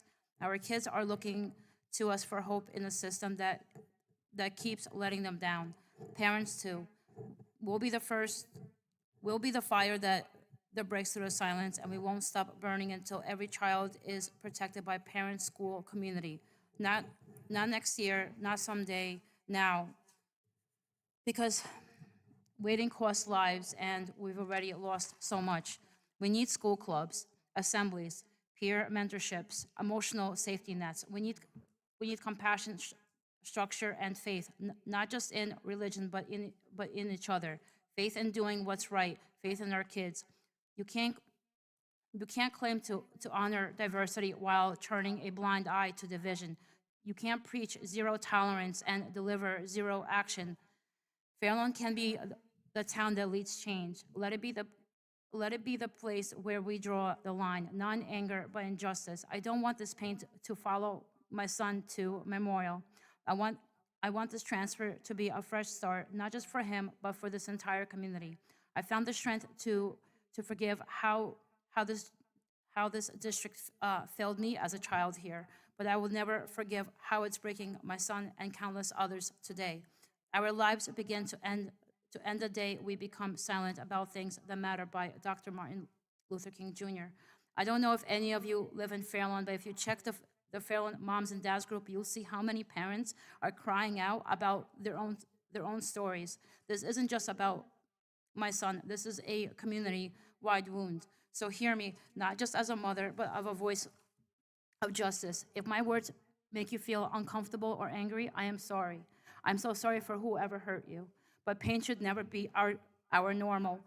This cycle has gone on for decades, and it needs to end, and it needs to end now.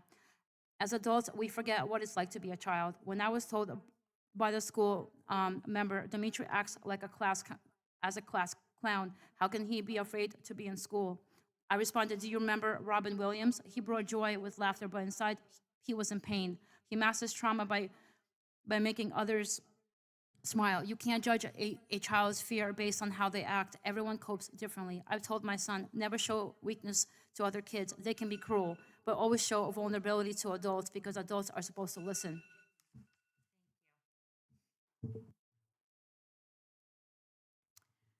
Okay, the floor is closed.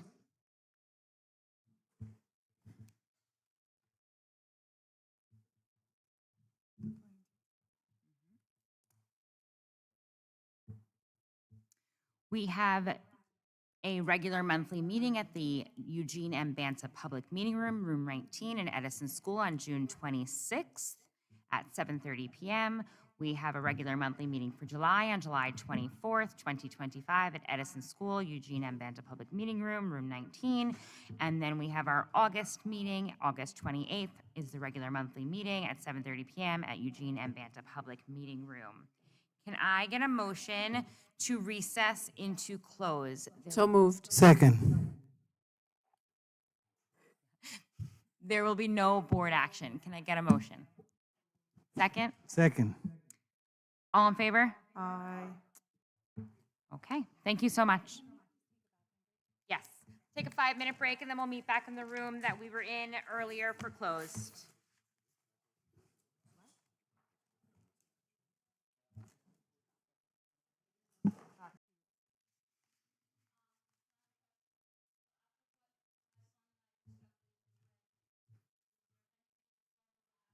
With all due respect, I did not read this just to tell you a story or tuck you in at night.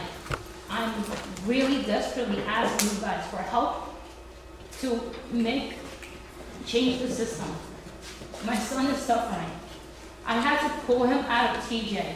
I'm trying to find a psychiatrist to be able to evaluate him so he can be, for the remainder of the time, for him to be homeschooled. I'm gonna need your help. For you. So I'd like to say thank you, Ms. Koenig, and Dimitri for speaking tonight. As was stated earlier this evening, the board, the administration is prohibited from speaking about any student or staff matters in public. We do have processes in place. We have been in communication. I encourage you to continue to follow up, to be able to schedule that time, to be able to address your concerns privately through the appropriate channels.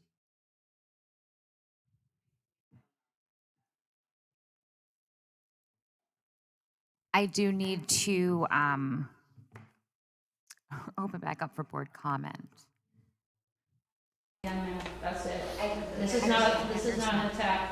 I don't know if you guys are parents. Unfortunately, just like Dr. Dionisio said, we can't comment on personnel and on specific student situations. You have to defer back to Dr. Dionisio, and he will provide a time and space for that.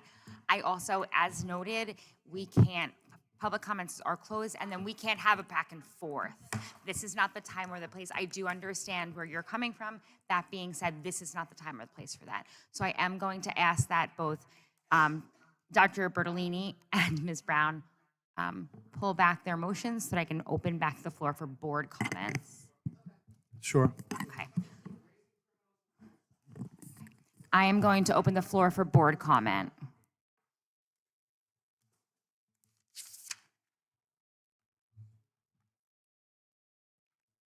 Seeing none, I am closing the floor. Can I get a motion to go into closed? So moved. Second. All in favor? Aye. 5-minute break.